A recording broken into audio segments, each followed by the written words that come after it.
ಮಾತಾಜಿ ಕರ್ಮಯೋಗದಲ್ಲಿ. ಮಾತಾಜಿ ನನ್ನ ಆಚೆ 20 ವರ್ಷ ಸರ್ವಿಸ್ ಮಾಡಿ ಓಕೆ, ಅದು ಬಿಡಿ. ಏನೋ ಅವನ ಇಚ್ಛೆ ಇತ್ತು ಮಾಡಿಸ್ಕೊಂಡ. ಮನೆಯಲ್ಲಿ ಮಾತಾಜಿ 12 ಜನದ ಮಕ್ಕಳದು ಬಾಚಿ ಬಳದು ನೀರ್ ಹಾಕಿ ಇವತ್ತಿಗೂ ಉಚ್ಚೆ ಬಟ್ಟೆ ಒಗೆಯೋದೇ ನಂದು ಆಗ್ಬಿಟ್ಟಿದೆ. ನಮ್ಮ ಅತ್ತೆದು, ನಮ್ಮ ಒಂದು ಎಲ್ಲಾರ್ದು ಇವತ್ತಿಗೂ ಅದೇ ಆಗಿದೆಲ್ಲ ಮಾತಾಜಿ. ಇನ್ನೇನ್ ಕರ್ಮ ಮಾಡಿದೀನೋ ಗೊತ್ತಿಲ್ಲ ನಾನು. ಹಂಗ ಅನ್ಕೋಬೇಡಿ ಮಾತಾಜಿ, ಆತರ ಅನ್ಕೋಬೇಡಿ. ಸೊ ನೀವು ಕೃಷ್ಣನ್ ಸಂತೋಷಕ್ಕೋಸ್ಕರ ಮಾಡಿ, ಅವಾಗ ನಿಮ್ಗೆ ಖಂಡಿತ ಹೆಲ್ಪ್ ಆಗತ್ತೆ ನಿಮ್ಗೆ. ನಾನು ಅದೇ ಅನ್ಕೊಂಡಿರೋದು ಮಾತಾಜಿ. ನೀನ್ ಕೊಡ್ತಾ ಇದೀಯ, ನೀನ್ ಮಾಡ್ತೀನಿ. ನಿಂದ್ ಯಾವ ಸೇವೆ ಕೊಡ್ತೀಯೋ ನನಗ್ ಗೊತ್ತಿಲ್ಲಪ್ಪ. ಆದಷ್ಟು ನನ್ನ ಮನಸ್ಸು ಫುಲ್ ಕಾನ್ಸಂಟ್ರೇಷನ್ ನಿನ್ ಕಡೆ ಇರ್ಲಿ ಅಂತಾನೆ ಅದನ್ನು ಕೇಳ್ಕೊಳ್ಳೋದು. ಕೃಷ್ಣನ ಮಕ್ಕಳ ಸೇವೆನೆ ಮಾಡ್ತಾ ಇದೀನಿ ಅನ್ಕೊಂಡು ನೀವು ಮಾಡಿ ಮಾತಾಜಿ. ಎಲ್ಲರೂ ಕೃಷ್ಣನ ಮಕ್ಕಳೇ ಅಲ್ಲ, ಆತರ ಅನ್ಕೊಂಡ್ ಮಾಡಿ. ಅದು ಕರೆಕ್ಟ್ ಮಾತಾಜಿ, ಹೌದು. ಅಲ್ಲ ನಿಮ್ಮಂತವ್ರ ಸಹವಾಸ ಕೊಟ್ಟು ಈ ತರ ಗೈಡೆನ್ಸ್ ಹೇಳಿ ಭಗವಂತ ಅಷ್ಟೇ ಮನಸ್ಸು ಒಂಚೂರು ರಿಯಲೈಸ್ ಆಗುತ್ತೆ ಮಾತಾಜಿ ಕೇಳ್ತಾ ಇದ್ರೆ. ಹೌದು. ಸರಿ ಮಾತಾಜಿ, ಶುರು ಮಾಡೋಣಂತೆ. ಒಳ್ಳೇದಾಗ್ಲಿ, ಬೇಗ ನಿಮ್ಗೆ ಭಗವಂತ ನಿಮ್ಗೆ ಅನುಗ್ರಹ ಮಾಡ್ಲಿ, ಕರುಣೆ ಮಾಡ್ಲಿ ಮಾತಾಜಿ. ಎಲ್ಲರಿಗೂ ಆರೋಗ್ಯ ಕೊಡ್ಲಿ. ಆಯ್ತು ಹರೇ ಮಾತಾಜಿ. ಕೃಷ್ಣ, ಹರೇ ಕೃಷ್ಣ, ಹರೇ ಕೃಷ್ಣ. ಓಂ ನಮೋ ಭಗವತೆ ವಾಸುದೇವಾಯ, ಓಂ ನಮೋ ಭಗವತೆ ವಾಸುದೇವಾಯ, ಓಂ ನಮೋ ಭಗವತೆ ವಾಸುದೇವಾಯ.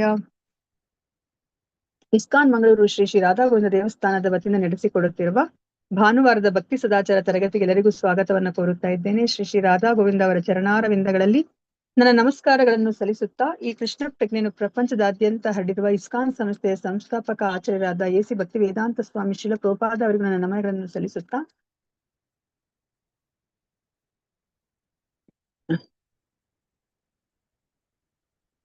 ಈ ಕಾರ್ಯಕ್ರಮದ ಕರ್ತೃಗಳು ಮತ್ತು ನನ್ನ ಗುರುಗಳಾದ ಪೂಜ್ಯ ನಾಮೇಶದಾಸ್ ಪ್ರಭುಜಿಯವರಿಗೂ ನನ್ನ ನಮಸ್ಕಾರಗಳನ್ನು ಸಲ್ಲಿಸುತ್ತಾ ಗುರು ಪ್ರಣಾಮದೊಂದಿಗೆ ಇವತ್ತಿನ ತರಗತಿಯನ್ನ ಶುರು ಮಾಡುತ್ತಾ ಇದ್ದೇನೆ.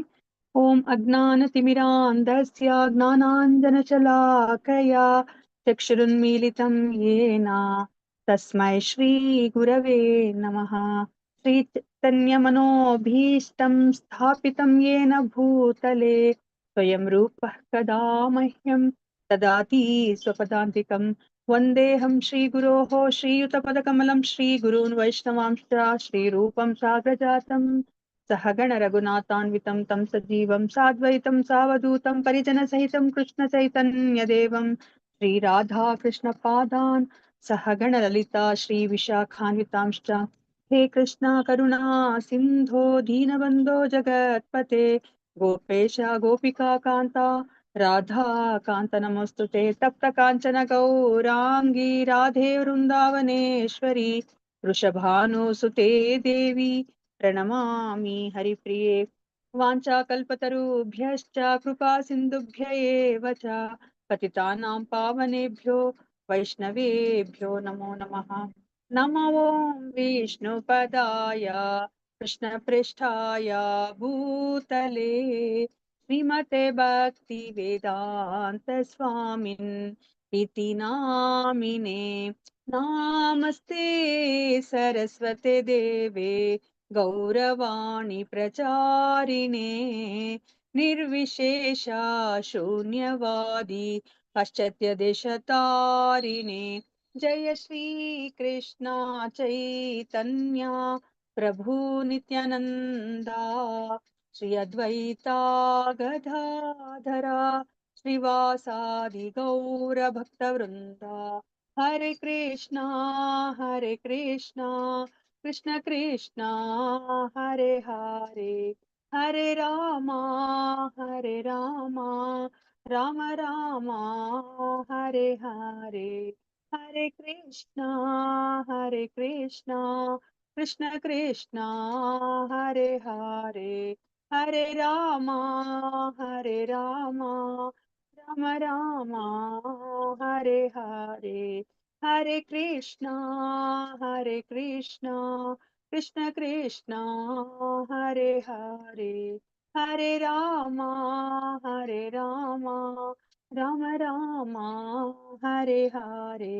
ನಾರಾಯಣಂ ನಮಸ್ಕೃತ್ಯ ನರಂ ಚೈವ ನರೋತ್ತಮಂ ದೇವೀಂ ಸರಸ್ವತಿಂ ವ್ಯಾಸಂ ತತೋ ಜಯಂ ಉದೀರಯೇತ್. ನಷ್ಟಪ್ರಾಯೇಷು ಅಭದ್ರೇಷು ನಿತ್ಯಂ ಭಾಗವತ ಸೇವಯಾ ಭಗವತಿ ಉತ್ತಮ ಶ್ಲೋಕೆ ಭಕ್ತಿರ್ಭವತಿ ನೈಷ್ಟಿಕಿ. ಕೃಷ್ಣಾಯ ವಾಸುದೇವಾಯ ದೇವಕೀ ನಂದನಾಯ ಚ ನಂದ ಗೋಪಕುಮಾರಾಯ ಗೋವಿಂದಾಯ ನಮೋ ನಮಃ. ನಮಃ ಪಂಕಜನಾಭಾಯ ನಮಃ ಪಂಕಜಮಾಲಿನೇ ನಮಃ ಪಂಕಜನೇತ್ರಾಯ ನಮಸ್ತೆ ಪಂಕಜಾಂಗ್ರಯೇ.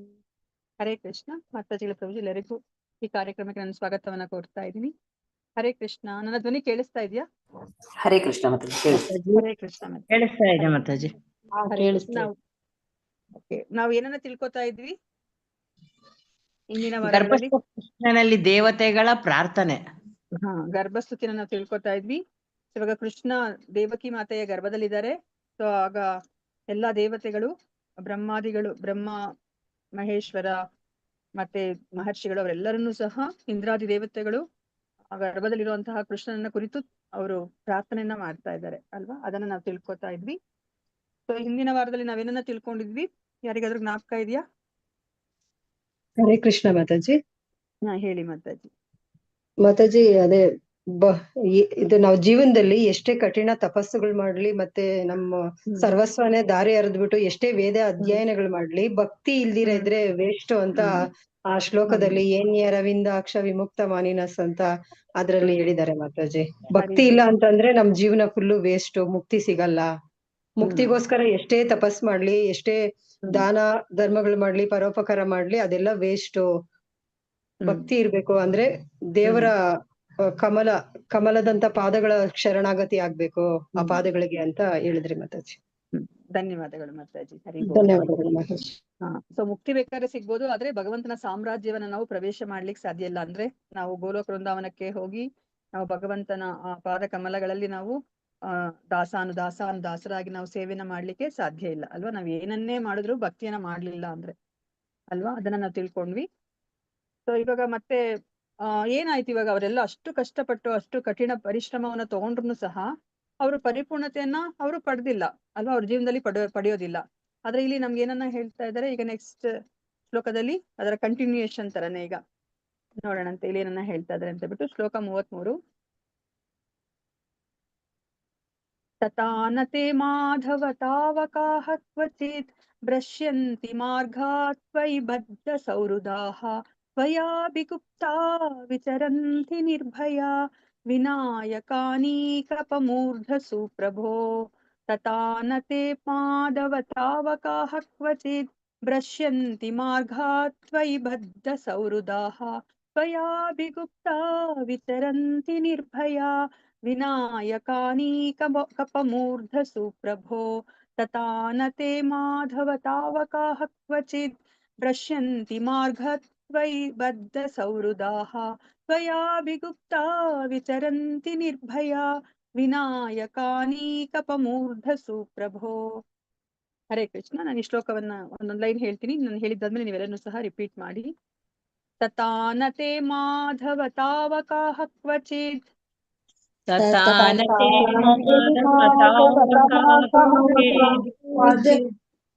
ಭ್ರಶ್ಯಂತಿ ಮಾರ್ಗಾತ್ ತ್ವಯಿ ಬದ್ಧ ಸೌಹೃದಾಃ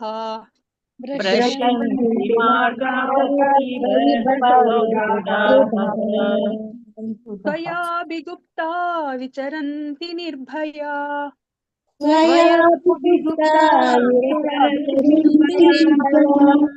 ವಿನಾಯಕಾನೀಕಪಮೂರ್ಧಸು ಪ್ರಭೋ.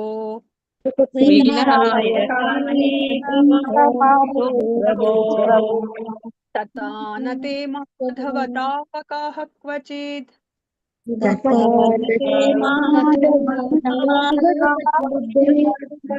ಭ್ರಶ್ಯಂತಿ ಮಾರ್ಗಾತ್ ತ್ವಯಿ ಬದ್ಧ ಸೌಹೃದಾಃ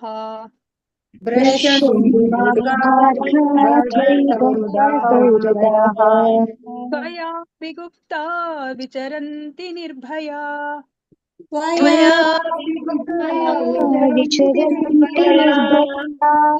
ವಿನಾಯಕಾನೀಕಪಮೂರ್ಧಸು ಪ್ರಭೋ.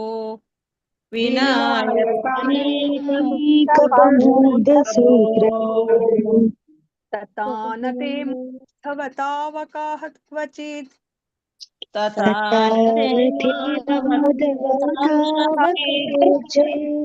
ಭ್ರಶ್ಯಂತಿ ಮಾರ್ಗಾತ್ ತ್ವಯಿ ಬದ್ಧ ಸೌಹೃದಾಃ ಪ್ರಶಂಸಿ ತ್ವಯಾಭಿಗುಪ್ತಾ ವಿಚರಂತಿ ನಿರ್ಭಯಾ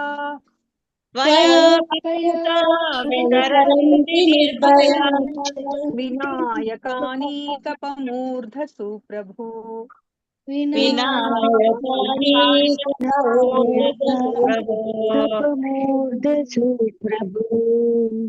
ಹರೇ ಕೃಷ್ಣ. ಯಾರಾದ್ರೂ ಮಾತಾಜಿ ಅಥವಾ ಪ್ರಭು ಶ್ಲೋಕ 33. ತಥಾನತೆ ಮಾಧವ ತಾವಕ ಕ್ವಚಿತ್ ಪಶ್ಯಂತಿ ಮಾರ್ಗಾತ್ ತ್ವಯಿ ಬದ್ಧ ಸೌಹೃದಾಃ ತ್ವಯಾಭಿಗುಪ್ತಾ ವಿಚರಂತಿ ನಿರ್ಭಯಾ ವಿನಾಯಕಾನೀಕಪಮೂರ್ಧಸು ಪ್ರಭೋ. ಹರೇ ಕೃಷ್ಣ ಮಾತಾಜಿ. ಹರೇ ಕೃಷ್ಣ ಮಾತಾಜಿ. ಹರೇ ಕೃಷ್ಣ. ಮತ್ತೊಬ್ರು ಯಾರಾದ್ರೂ ಓದಿ. ಹರೇ ಕೃಷ್ಣ ಮಾತಾಜಿ. ತಥಾನುತೆ ಮಾಧವ ತಾವಾಕ ಕ್ವಚಿದ್ ಭ್ರಶ್ಯಂತಿ ಮಾರ್ಗ ತ್ವಯ ಬದ್ಧ ಸೌಹೃದಃ ತ್ವಯಾಭಿಗುಪ್ತ ವಿಚರಂತಿ ನಿರ್ಭಯ ವಿನಾಯಕನೀಕಪ ಮೂರ್ಧಸು ಪ್ರಭು. ಹರೇ ಕೃಷ್ಣ ಮಾತಾಜಿ. ಧನ್ಯವಾದಗಳು. ಹರೇ ಕೃಷ್ಣ ಮಾತಾಜಿ. ಧನ್ಯವಾದಗಳು. ಇನ್ನೊಬ್ರು ಯಾರಾದ್ರೂ ಓದಿ. ಶ್ಲೋಕ 33. ತಥಾನತಿ ಮಾಧವ ತವ ಕಃ ಕ್ವಚಿತ್ ಪಶ್ಯಂತಿ ಮಾರ್ಗ ತ್ವಯಿ ಬದ್ಧ ಸೌಹೃದಃ ತ್ವಯಾಭಿಗುಪ್ತಾ ವಿಚರಂತಿ ನಿರ್ಭಯ ವಿನಾಯಕಾನೀಕಪ ಮೂರ್ಧಸ್ಸು ಪ್ರಭು. ಹರೇ ಕೃಷ್ಣ ಮಾತಾಜಿ. ಹರೇ ಕೃಷ್ಣ ಮಾತಾಜಿ. ಧನ್ಯವಾದಗಳು ಮಾತಾಜಿ. ಹರೇ ಕೃಷ್ಣ. ಯಾರಾದ್ರೂ ಇದು ವರ್ಡ್ ಟು ವರ್ಡ್ ಮೀನಿಂಗ್ ಓದಿ. ಓರ್ಲ ಮಾತಾಜಿ. ಹರೇ ಕೃಷ್ಣ ಮಾತಾಜಿ. ಓದಿ ಮಾತಾಜಿ. ಸಾಯಿಲಕ್ಷ್ಮಿ. ತಥಾ ಅವರಂತೆ ಅಭಕ್ತರಂತೆ ನಾ ಇಲ್ಲ ತೇ ಅವರು ಭಕ್ತರು ಮಾಧವ ಲಕ್ಷ್ಮೀಪತಿಯಾದ ಪ್ರಭುವೆ ತಾವಕಃ ಭಕ್ತಿ ಪಥವನ್ನು ಅನುಸರಿಸುವ ಭಕ್ತರು ಕ್ವಚಿತ್ ಯಾವುದೇ ಸನ್ನಿವೇಶದಲ್ಲಿ ಭ್ರಶ್ಯಂತಿ ಪತಿತರಾಗಿರುವರು ಮಾರ್ಗಾತ್ ಭಕ್ತಿ ಸೇವೆಯ ಪಥದಿಂದ ತ್ವಯಿ ನಿನ್ನಲ್ಲಿ ಬದ್ಧ ಸೌಹೃದಯ ನಿನ್ನ ಪಾದಕಮಲದಲ್ಲಿ ಪೂರ್ಣವಾಗಿ ಆಸಕ್ತರಾಗಿರುವುದರಿಂದ ತ್ವಯ ನಿನ್ನಿಂದ ಅಭಿಗುಪ್ತ ಎಲ್ಲ ಅಪಾಯಗಳಿಂದಲೂ ಸದಾ ರಕ್ಷಿತರಾಗಿ ವಿರಂತಿ ಅವರು ಸಂಚರಿಸುವವರು ನಿರ್ಭಯ ಭಯರಹಿತರಾಗಿ ವಿನಾಯಕ ಅನಿಕಪ್ಪ ಭಕ್ತುಪಾಸನಾ ಪದ್ಧತಿಯನ್ನು ವಿರೋಧಿಸಲಕ್ಕಾಗಿ ಸಕಲ ಪರಿಕರಗಳನ್ನು ಕಾಯ್ದುಕೊಳ್ಳುವ ವೈರಿಗಳ ಮೂರ್ಧರ್ಸು ತಲೆಗಳ ಮೇಲೆ ಪ್ರಭು ಸ್ವಾಮಿಯೇ. ಅನುವಾದ ಓದ್ಲ ಮಾತಾಜಿ.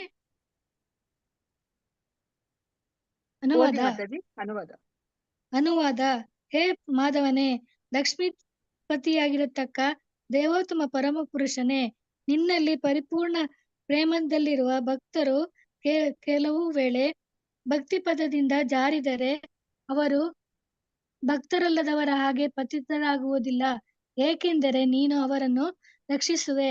ಹೀಗೆ ಅವರು ನಿರ್ಭೀತರಾಗಿ ತಮ್ಮ ಶತ್ರುಗಳ ತಲೆಯನ್ನು ತುಳಿದುಕೊಂಡು ಸಾಗುವವರು ಮತ್ತು ಭಕ್ತಿ ಸೇವೆಯಲ್ಲಿ ಅಭಿವೃದ್ಧಿಗೊಳ್ಳುವರು. ಹರೇ ಕೃಷ್ಣ ಮಾತಾಜಿ. ಧನ್ಯವಾದಗಳು. ಧನ್ಯವಾದಗಳು ಮಾತಾಜಿ. ಸಾಯಿಲಕ್ಷ್ಮಿ ಮಾತಾಜಿ, ಏನ್ ಅರ್ಥ ಆಯ್ತು ಹೇಳಿ ಮಾತಾಜಿ. ಅದೇ ಭಕ್ತಿ ಪಥದಲ್ಲಿ ನಾವು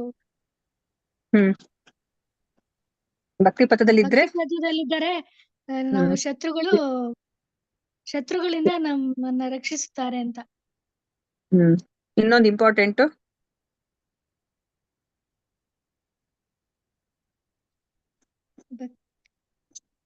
ನೋಡಿ ಇಲ್ಲೇನ್ ಕೊಟ್ಟಿದ್ದಾರೆ. ಭಕ್ತಿ ಪಥದಲ್ಲಿ ಭಕ್ತರಲ್ಲದವರ ಹಾಗೆ ಪತಿತರಾಗುವುದಿಲ್ಲ ಅಲ್ವಾ? ಯಾರ್ ಭಕ್ತಿ ಮಾಡೋದಿಲ್ವೋ ಅವರು ಪತಿತರಾಗ್ತಾರೆ. ಮತ್ತೆ ಈ ಭೌತಿಕ ಪ್ರಪಂಚದಲ್ಲಿ ಹುಟ್ಟು ಸಾವಿನ ಚಕ್ರಕ್ಕೆ ಸಿಕ್ಕಾಕೋಬೇಕಾಗತ್ತೆ ಅಲ್ವಾ? ಆದ್ರೆ ಇಲ್ಲಿ ಭಕ್ತಿ ಪಥದಿಂದ ಜಾರಿದ್ರೆ ಅವರು ಪತಿತರಾಗೋದಿಲ್ಲ ಅನ್ನೋದನ್ನ ಇಲ್ಲಿ ಈ ಒಂದು ಶ್ಲೋಕದಲ್ಲಿ ಮುಖ್ಯವಾಗಿ ಹೇಳ್ತಾ ಇದ್ದಾರೆ. ನಮ್ಗೆ ಇಂದಿನ ಭಗವಂತ ಯಾಕಂದ್ರೆ ಅವ್ರನ್ನ ರಕ್ಷಿಸ್ತಾರೆ. ಯಾರು ಭಕ್ತಿ ಮಾರ್ಗಕ್ಕೆ ಬರ್ತಾರೋ ಅವ್ರಿಗೆ ಆ ಭಗವಂತನ ರಕ್ಷಣೆ ಅನ್ನೋದು ಇರುತ್ತೆ ಅಲ್ವಾ? ನೋಡಿ ಇಲ್ಲಿ ಏನನ್ನ ಹೇಳ್ತಾ ಇದ್ದಾರೆ. ಇಂದಿನವರ ನಾವೇನನ್ನ ತಿಳ್ಕೊಂಡ್ವಿ, ಯಾವಾಗಲೂ ಭಗವಂತನ ಪಾದ ಕಮಲಗಳಲ್ಲಿ ಆಶ್ರಯವನ್ನು ಪಡೆಯುವ ಭಕ್ತರ ಹೊರತಾಗಿ ಭಕ್ತರಲ್ಲದವರಾಗಿಯೂ ಮೋಕ್ಷ ಸಾಧನೆಗಾಗಿ ಬೇರೆ ಬೇರೆ ಪ್ರಕ್ರಿಯೆಗಳನ್ನ ಕೈಗೊಂಡಿರುವವರಿದ್ದಾರೆ ಎಂದು ಕೆಲವರು ಹೇಳಬಹುದು. ಅಂದ್ರೆ ಮುಕ್ತಿಯನ್ನ ನಾವು ಈ ಭಕ್ತಿ ಮಾಡಿದ್ರೆ ಪಡ್ಕೋಬೇಕಾಗಿಲ್ಲ, ಬೇರೆ ಬೇರೆ ಮಾರ್ಗಗಳಿಂದ ನಾವು ಮುಕ್ತಿಯನ್ನ ನಾವು ಪಡಿಬಹುದು. ಅವ್ರ ಗತಿ ಏನು ಅಂತ ಹೇಳ್ಬಿಟ್ಟು ಇಲ್ಲಿ ಪ್ರಶ್ನೆನ ಕೇಳ್ಬೋದು. ಆ ಪ್ರಶ್ನೆಗೆ ಇಲ್ಲಿ ಬ್ರಹ್ಮ ಮತ್ತೆ ಇತರ ದೇವತೆಗಳು ಏನಂತ ಹೇಳ್ತಿದ್ದಾರೆ ಅಂದ್ರೆ, ಏ ಕಮಲಾಕ್ಷನಾದ ಪ್ರಭುವೇ, ಭಕ್ತರಲ್ಲದವರು ಅತ್ಯಂತ ಉನ್ನತ ಸ್ಥಾನವನ್ನು ಗಳಿಸುವುದಕ್ಕಾಗಿ ಭಕ್ತರಲ್ಲದವರು ಅತ್ಯಂತ ಉನ್ನತ ಸ್ಥಾನವನ್ನು ಗಳಿಸುವುದಕ್ಕಾಗಿ ಕಠಿಣ ವ್ರತಗಳನ್ನು ಮತ್ತು ತಪಸ್ಸುಗಳನ್ನು ಆಚರಿಸಿ ತಾವು ಮುಕ್ತರಾದವೆಂದು ಭಾವಿಸಬಹುದಾದರೂ ಅವರ ಬುದ್ಧಿ ಮಲಿನವಾಗಿರುತ್ತದೆ. ನಿನ್ನ ಪಾದ ಕಮಲಗಳ ಬಗೆಗೆ ಅವರಿಗೆ ಆದರವಿಲ್ಲದುದರಿಂದ ಅವರು ತಮ್ಮ ಕಾಲ್ಪನಿಕವಾದ ಅತ್ಯುನ್ನತ ಸ್ಥಾನದಿಂದ ಪತನಗೊಳ್ಳುವರು. ಅಲ್ವಾ? ಅವ್ರು ನೋಡಿ ಎಷ್ಟು ಕಠಿಣವಾದಂತಹ ಒಂದು ಪರಿಶ್ರಮ ತಗೊಂಡು ಅವರು ಮುಕ್ತಿಯನ್ನ ಪಡ್ಕೋಬಹುದು. ಆದ್ರೆ ಮುಕ್ತಿಯನ್ನ ಪಡ್ಕೊಂಡ್ರೆ ಅವರು ಭಗವಂತನ ಭಕ್ತಿ ಮಾಡಿಲ್ಲ ಅಂದ್ರೆ ಅವ್ರು ಎಲ್ಲಿಗೆ ಹೋಗ್ಲಿಕ್ಕೆ ಸಾಧ್ಯ? ಎಲ್ಲಿ ತನಕ ಹೋಗ್ಲಿಕ್ಕೆ ಸಾಧ್ಯ?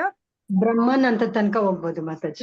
ಬ್ರಹ್ಮನ್ ಅಂತ ತನಕ ಹೋಗ್ಬೋದು ಅಷ್ಟೇ. ಬ್ರಹ್ಮನ್ ಅಂತಕ್ ಹೋದ್ರೆ ಏನ್ ಪ್ರಾಬ್ಲಮ್? ಹೌದು, ಅದು ಭೌತಿಕ ಪ್ರಪಂಚ ಅಲ್ಲ ಅಲ್ವಾ? ಆ ಭಗವಂತನ ಸಾಮ್ರಾಜ್ಯನೇ, ಆ ಬೆಳಕಿದೆಯಲ್ಲ, ಆ ಬ್ರಹ್ಮ ಜ್ಯೋತಿ ಇದೆಯಲ್ಲ, ಆ ಒಂದು ಭಾಗ. ಅಲ್ಲಿಗೆ ಹೋದ್ರೆ ಏನ್ ಪ್ರಾಬ್ಲಮ್ಮು? ಸುಮ್ನೆ ಇರ್ಬೇಕಷ್ಟೇ ಮಾತಾಜಿ, ಏನು ಸೇವೆ ಇರಲ್ಲ, ಭಗವಂತನ ಸೇವೆ ಇರಲ್ಲ. ಅಲ್ಲಿ ಏನು ಮಾಡಂಗಿಲ್ಲ, ನಾವು ಶಾಂತವಾಗಿರ್ಬೋದು. ಅಲ್ಲಿ ಏನು ನಮ್ಗೆ ಈ ಜನ್ಮ ಮೃತ್ಯು ಜರಾ ವ್ಯಾಧಿ ಅಂತ ಏನಿದೆ ಇಲ್ಲಿ ದುಃಖಗಳು ಈ ಭೌತಿಕ ಪ್ರಪಂಚದಲ್ಲಿ ಅಲ್ವಾ? 4 ತಾಪತ್ರಯಗಳು ಮತ್ತೆ 3 ಕ್ಲೇಶಗಳು. ಯಾವುದು 3 ಕ್ಲೇಶಗಳೇನೇನು ಈ ಭೌತಿಕ ಪ್ರಪಂಚದಲ್ಲಿದ್ರೆ? ಆಧ್ಯಾತ್ಮಿಕ, ಆದಿದೈವಿಕ, ಆದಿಭೌತಿಕ ಮಾತಾಜಿ. ಹರಿ ಬೋಲ್ ಮಾತಾಜಿ. ಈ 3 ಕ್ಲೇಶಗಳು ಅದನ್ನು ಸಹ ಅಲ್ಲಿರೋದಿಲ್ಲ. ಮತ್ತೆ ಆ ಪವರ್ಗ ಅಂತೀವಲ್ಲ, ಆ ಪವರ್ಗನು ಸಹ ಅಲ್ಲಿರೋದಿಲ್ಲ. ಆ ಪವರ್ಗ ಅಂದ್ರೆ ಏನು? ಪಾವರ್ಗ ಅಂದ್ರೆ ಏನರ್ಥ? ಪಾವರ್ಗ ಅಂದ್ರೆ ಏನು? ಹರೇ ಕೃಷ್ಣ. ಅದ್ರ ಬಗ್ಗೆ ನೆನಪಾಗ್ತಾ ಇಲ್ಲ ಮಾತಾಜಿ. ಗೊತ್ತಿದೆ ಮಾತಾಜಿ, ಜ್ಞಾಪಿಸ್ಕೊಳ್ಳಿ. ಪಾವರ್ಗ ಅಂದ್ರೆ ಪರಮಾತ್ಮನ ಬಗ್ಗೆ ತಿಳ್ಕೊಳ್ಳೋದು ಮಾತಾಜಿ. ಇಲ್ಲ ಮಾತಾಜಿ, ಅದು ಪಾವರ್ಗ ಅಂದ್ರೆ ನಿಮ್ಗೆ ಏನು ನಮ್ದು ಅಕ್ಷರಗಳಿದೆಯಲ್ಲ, ಆ ಅಕ್ಷರದಲ್ಲಿ ಪಾಪ ಬಾಬಮ್ಮ ಬರುತ್ತಲ್ಲ, ಅದಕ್ಕೆ ಕುರಿತಾಗಿ ಇದೆ. ಯಾರಾದ್ರೂ ಹೇಳ್ತೀರಾ? ಜ್ಞಾಪಕ ಬಂತಾ? ಹರೇ ಕೃಷ್ಣ. ಪಾ ಅಂದ್ರೇನು? ಫ ಅಂದ್ರೇನು? ಬಾ ಅಂದ್ರೇನು? ಭಾ ಅಂದ್ರೇನು? ಮಾ ಅಂದ್ರೇನು? ಪಾ ಅಂದ್ರೆ ಪರಿಶ್ರಮ. ಅಲ್ಲಿ ಕಷ್ಟ ಪಡೋದು ಏನ್ ಬೇಕಾಗಿಲ್ಲ, ಆರಾಮಾಗಿ ಇರ್ಬೋದು, ನಮ್ಗೆ ಏನು ಕಷ್ಟ ಇಲ್ಲ ಅಲ್ಲಿ. ಸೊ ಫ, ದೊಡ್ಡ ಫ ಅಂತಂದ್ರೆ ಏನು? ಫೇನ ಅಂತೀವಿ. ಫೇನ ಅಂದ್ರೆ ನಾವ್ ಇವಾಗ ಎಷ್ಟು ಪರಿಶ್ರಮ ಆದ್ಮೇಲೆ ನಾವ್ ಏನ್ ಮಾಡ್ತೀವಿ, ನಮ್ಗೆ ಸಾಕಾಗೋಗ್ಬಿಡುತ್ತೆ ಅಲ್ವಾ? ಸೊ ನಮ್ಗೆ ಅಂದ್ರೆ ಬಾಯಿಂದ ನೊರೆ ಸಹನು ಬರ್ಬೋದು, ಅಷ್ಟು ನಮ್ಗೆ ಸುಸ್ತಾಗೋಗುತ್ತೆ ಅಲ್ವಾ? ಅದಕ್ಕೆ ಫೇನ ಅಂತ ಕರೀತಾರೆ.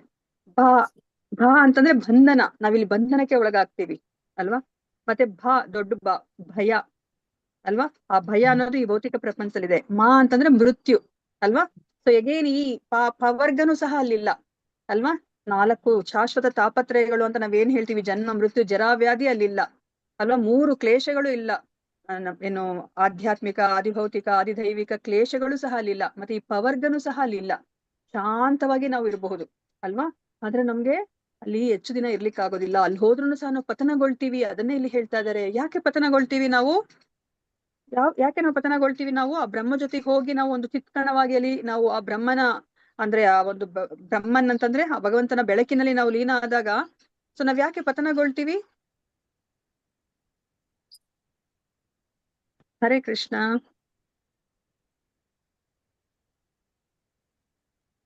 ಯಾವ್ದೇ ಟೈಮಲ್ಲಿ ಆದ್ರೂ ನಾವು ಈ ಭೌತಿಕ ಪ್ರಪಂಚಕ್ಕೆ ಜಂಪ್ ಮಾಡ್ಬೋದು ಮಾತಾಜಿ. ಯಾಕೆ ಅದನ್ನೇ ಕರೆಕ್ಟ್.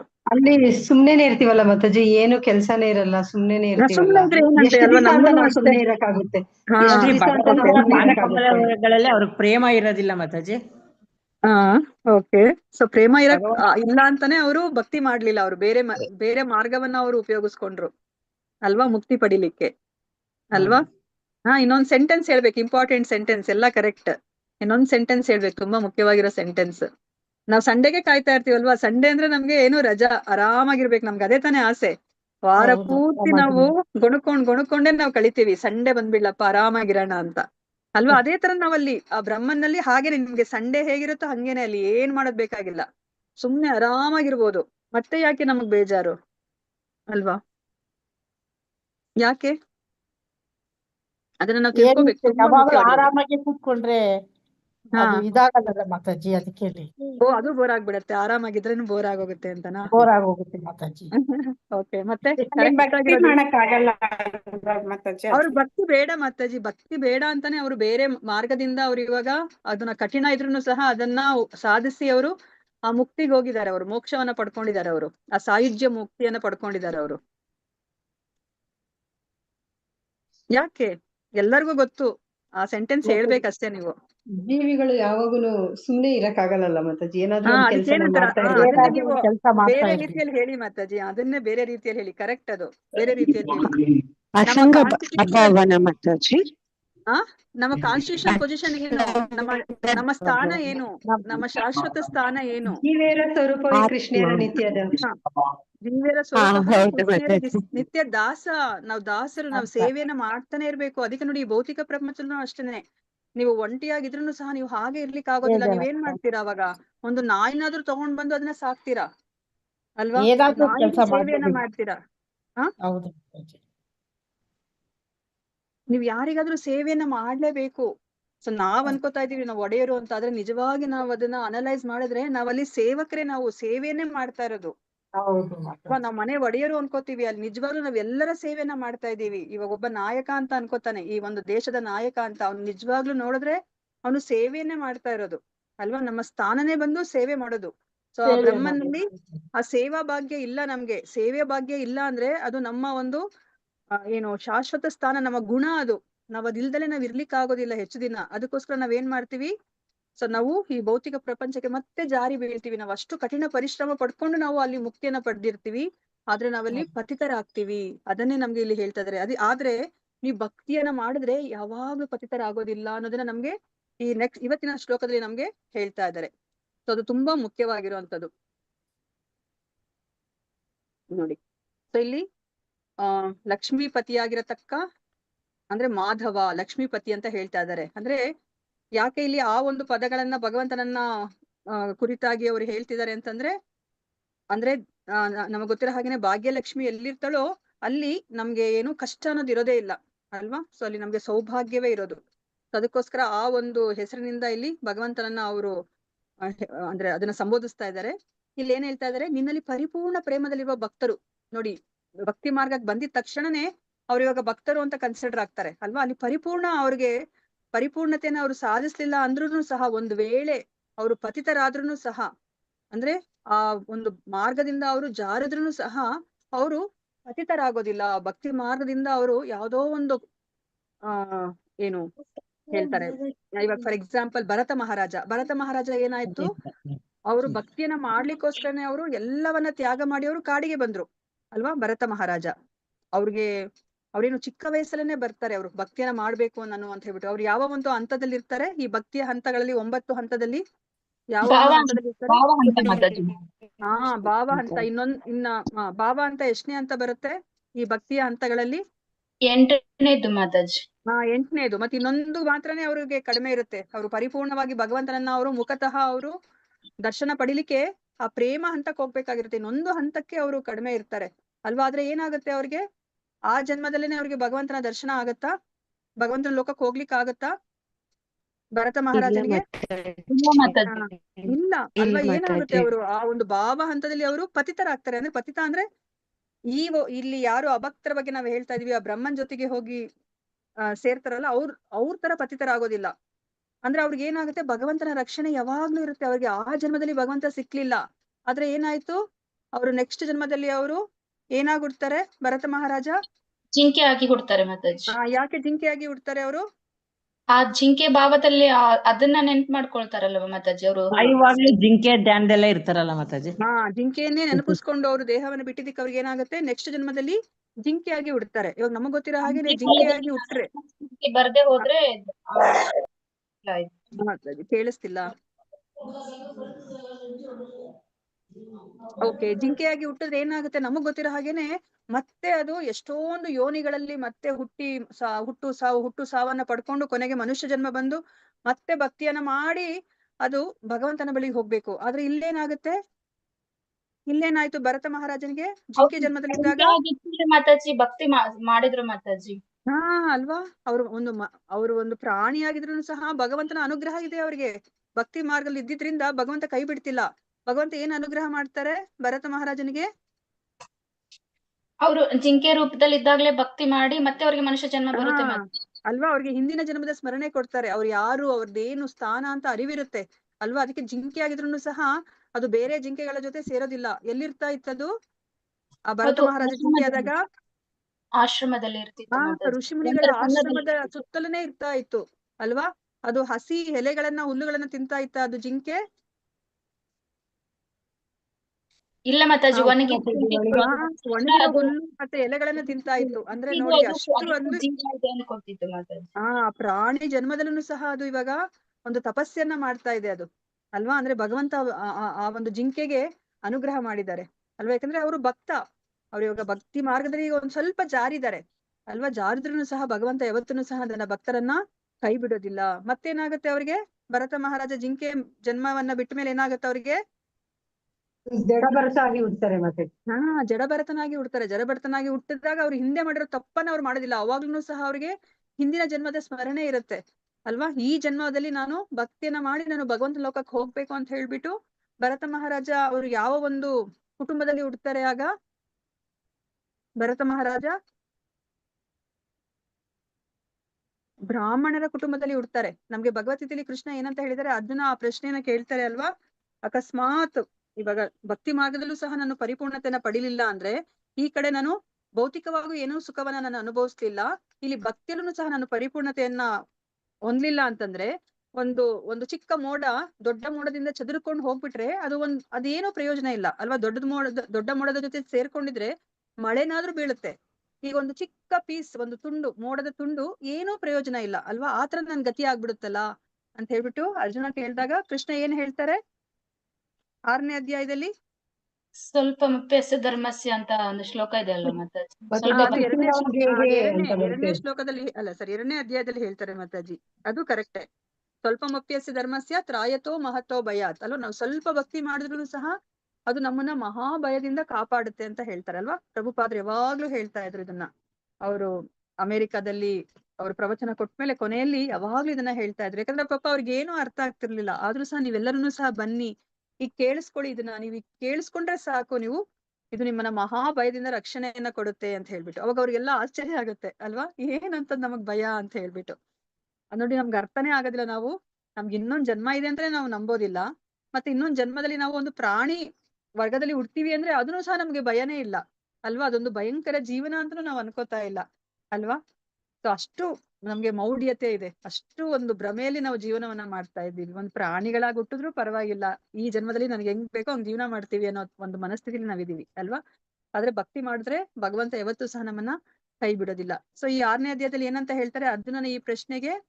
ನನ್ಗೆ ಹಂಗೂ ಇಲ್ಲ ಹಿಂಗೂ ಇಲ್ಲ. ಹೇಳಿ ಮಾತಾಜಿ, ಕರೆಕ್ಟ್ ಹೇಳಿ. ಉಷಿತ್ವಾ ಶಾಶ್ವತಿ ಸಮಃ ಶುಚೀನಾಂ ಶ್ರೀಮತಾಂ ಗೇಹೆ ಯೋಗ ಭ್ರಷ್ಟೋ ಅಭಿಜಾಯತೆ.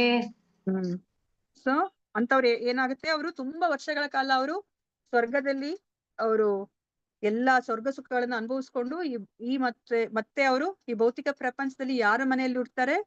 ಶುಚಿನಾಂ ಶ್ರೀಮತಾಂ ಗೇಹೆ ಯೋಗೋ ಭ್ರಷ್ಟೋಭಿಜಾಯತೆ. ಈ ತರ ಯೋಗ ಭ್ರಷ್ಟನಾದವನು ಶುಚಿನಾಂ ಅಂದ್ರೆ ಬ್ರಾಹ್ಮಣರ ಮನೆಯಲ್ಲೋ ಅಥವಾ ಶ್ರೀಮತಾಂ ಅಂದ್ರೆ ಶ್ರೀಮಂತರ ಮನೆಯಲ್ಲೋ ಅವನು ಹುಡ್ತಾನೆ. ಯಾಕೆ ಭಗವಂತ ಈ ತರ ಒಂದು ಅನುಗ್ರಹವನ್ನ ಮಾಡೋದವ್ರಿಗೆ ಬ್ರಾಹ್ಮಣರ ಮನೆಯಲ್ಲೋ ಅಥವಾ ಶ್ರೀಮಂತರ ಮನೆಯಲ್ಲೋ ಹುಟ್ಟೋ ತರ ಯಾಕೆ ಮಾಡ್ತಾರೆ? ಅವ್ರು ಹುಟ್ಟಿದಾಗಿಂದಾನೇ ಭಕ್ತಿ ಮಾಡ್ಬೋದು ಮಾತಾಜಿ ಅಲ್ವಾ. ಮುಂದುವರಿಬೋದು.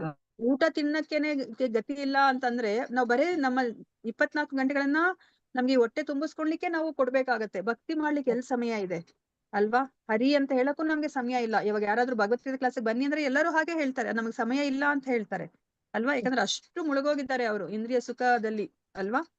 ಸೊ ಅದಕ್ಕೋಸ್ಕರ ಇವಾಗ ಭಗವಂತ ಅನುಕೂಲವನ್ನ ಮಾಡಿಕೊಡ್ತಾನೆ, ಅನುಕೂಲಕರವಾದಂತಹ ವಾತಾವರಣದಲ್ಲಿ ಹುಟ್ಟಿಸ್ತಾನೆ. ಅದೇ ತರ ಇವಾಗ ಜಡಭರತನನ್ನ ಅವರು ಅನುಕೂಲಕರವಾದ ವಾತಾವರಣದಲ್ಲಿ ಹುಟ್ಟಿಸ್ತಾರೆ, ಮತ್ತೆ ಅವರು ಭಕ್ತಿಯನ್ನ ಮಾಡಿ ಅವರ ಬಳಿಗೆ ಬರ್ಲಿ ಅಂತ ಹೇಳ್ಬಿಟ್ಟು ಅಲ್ವಾ. ಸೊ ನೋಡಿ, ಅವರು ಜಡಭರತನ ಆ ಒಂದು ಜನ್ಮವನ್ನ ಪಡೆದಾಗ ಅದೇ ಕೊನೆ ಜನ್ಮ. ಆ ಜನ್ಮದಲ್ಲಿ ಅವರು ಪರಿಪೂರ್ಣ ಭಕ್ತಿಯನ್ನ ಮಾಡಿ ಅವರು ಭಗವಂತನ ಬಳಿಗೆ ಹೋಗ್ತಾರೆ. ಅಂದ್ರೆ ಏನರ್ಥ? ಸೊ ಭಗವಂತನ ಭಕ್ತರು ಯಾವತ್ತೂ ಸಹ ನಾಶ ಹೊಂದೋದಿಲ್ಲ ಅಲ್ವಾ. ನಮೇ ಭಕ್ತ ಪ್ರಣಶ್ಯತಿ, ಅರ್ಜುನ ನೀನು ಘೋಷಿಸು ನನ್ನ ಭಕ್ತರು ಯಾವತ್ತೂ ಸಹ ನಾಶ ಹೊಂದೋದಿಲ್ಲ ಅಂತ ಹೇಳ್ಬಿಟ್ಟು ಕೃಷ್ಣ ಅರ್ಜುನನಿಗೆ ಹೇಳ್ತಾರೆ ಅಲ್ವಾ? ನಮೇ ಭಕ್ತ ಪ್ರಣಶ್ಯತಿ, ಅದನ್ನೇ ನಮ್ಗೆ ಈ ಶ್ಲೋಕದಲ್ಲಿ ಈಗ ಗರ್ಭಸ್ತುತಿಯಲ್ಲಿ ಬ್ರಹ್ಮಾದಿ ದೇವತೆಗಳು ಹೇಳ್ತಾ ಇರೋದು ಅಲ್ವಾ? ನೋಡಿ, ಕೆಲವು ವೇಳೆ ಪರಿಪೂರ್ಣ ಪ್ರೇಮದಲ್ಲಿರುವ ಭಕ್ತರು ಕೆಲವು ವೇಳೆ ಭಕ್ತಿ ಪಥದಿಂದ ಜಾರಿದರೆ ಅವರು ಭಕ್ತರಲ್ಲದವರ ಹಾಗೆ ಪತಿತರಾಗುವುದಿಲ್ಲ.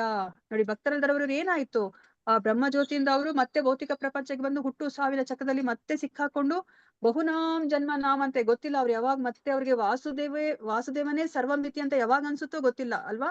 ಬಹುನಾಮ್ ಜನ್ಮ ನಾಮಂತೆ ಜ್ಞಾನವಾನ್ ಮಾಂ ಪ್ರಪದ್ಯತೆ ವಾಸುದೇವಂ ಸರ್ವಮಿತಿ ಸ ಮಹಾತ್ಮ ಸುದುರ್ಲಭ. ಭಗವಂತನೇ ಹೇಳ್ತಾರೆ ಸುದುರ್ಲಭ, ತುಂಬಾ ದುರ್ಲಭ ಆತರ ಇರುವಂತವ್ರು.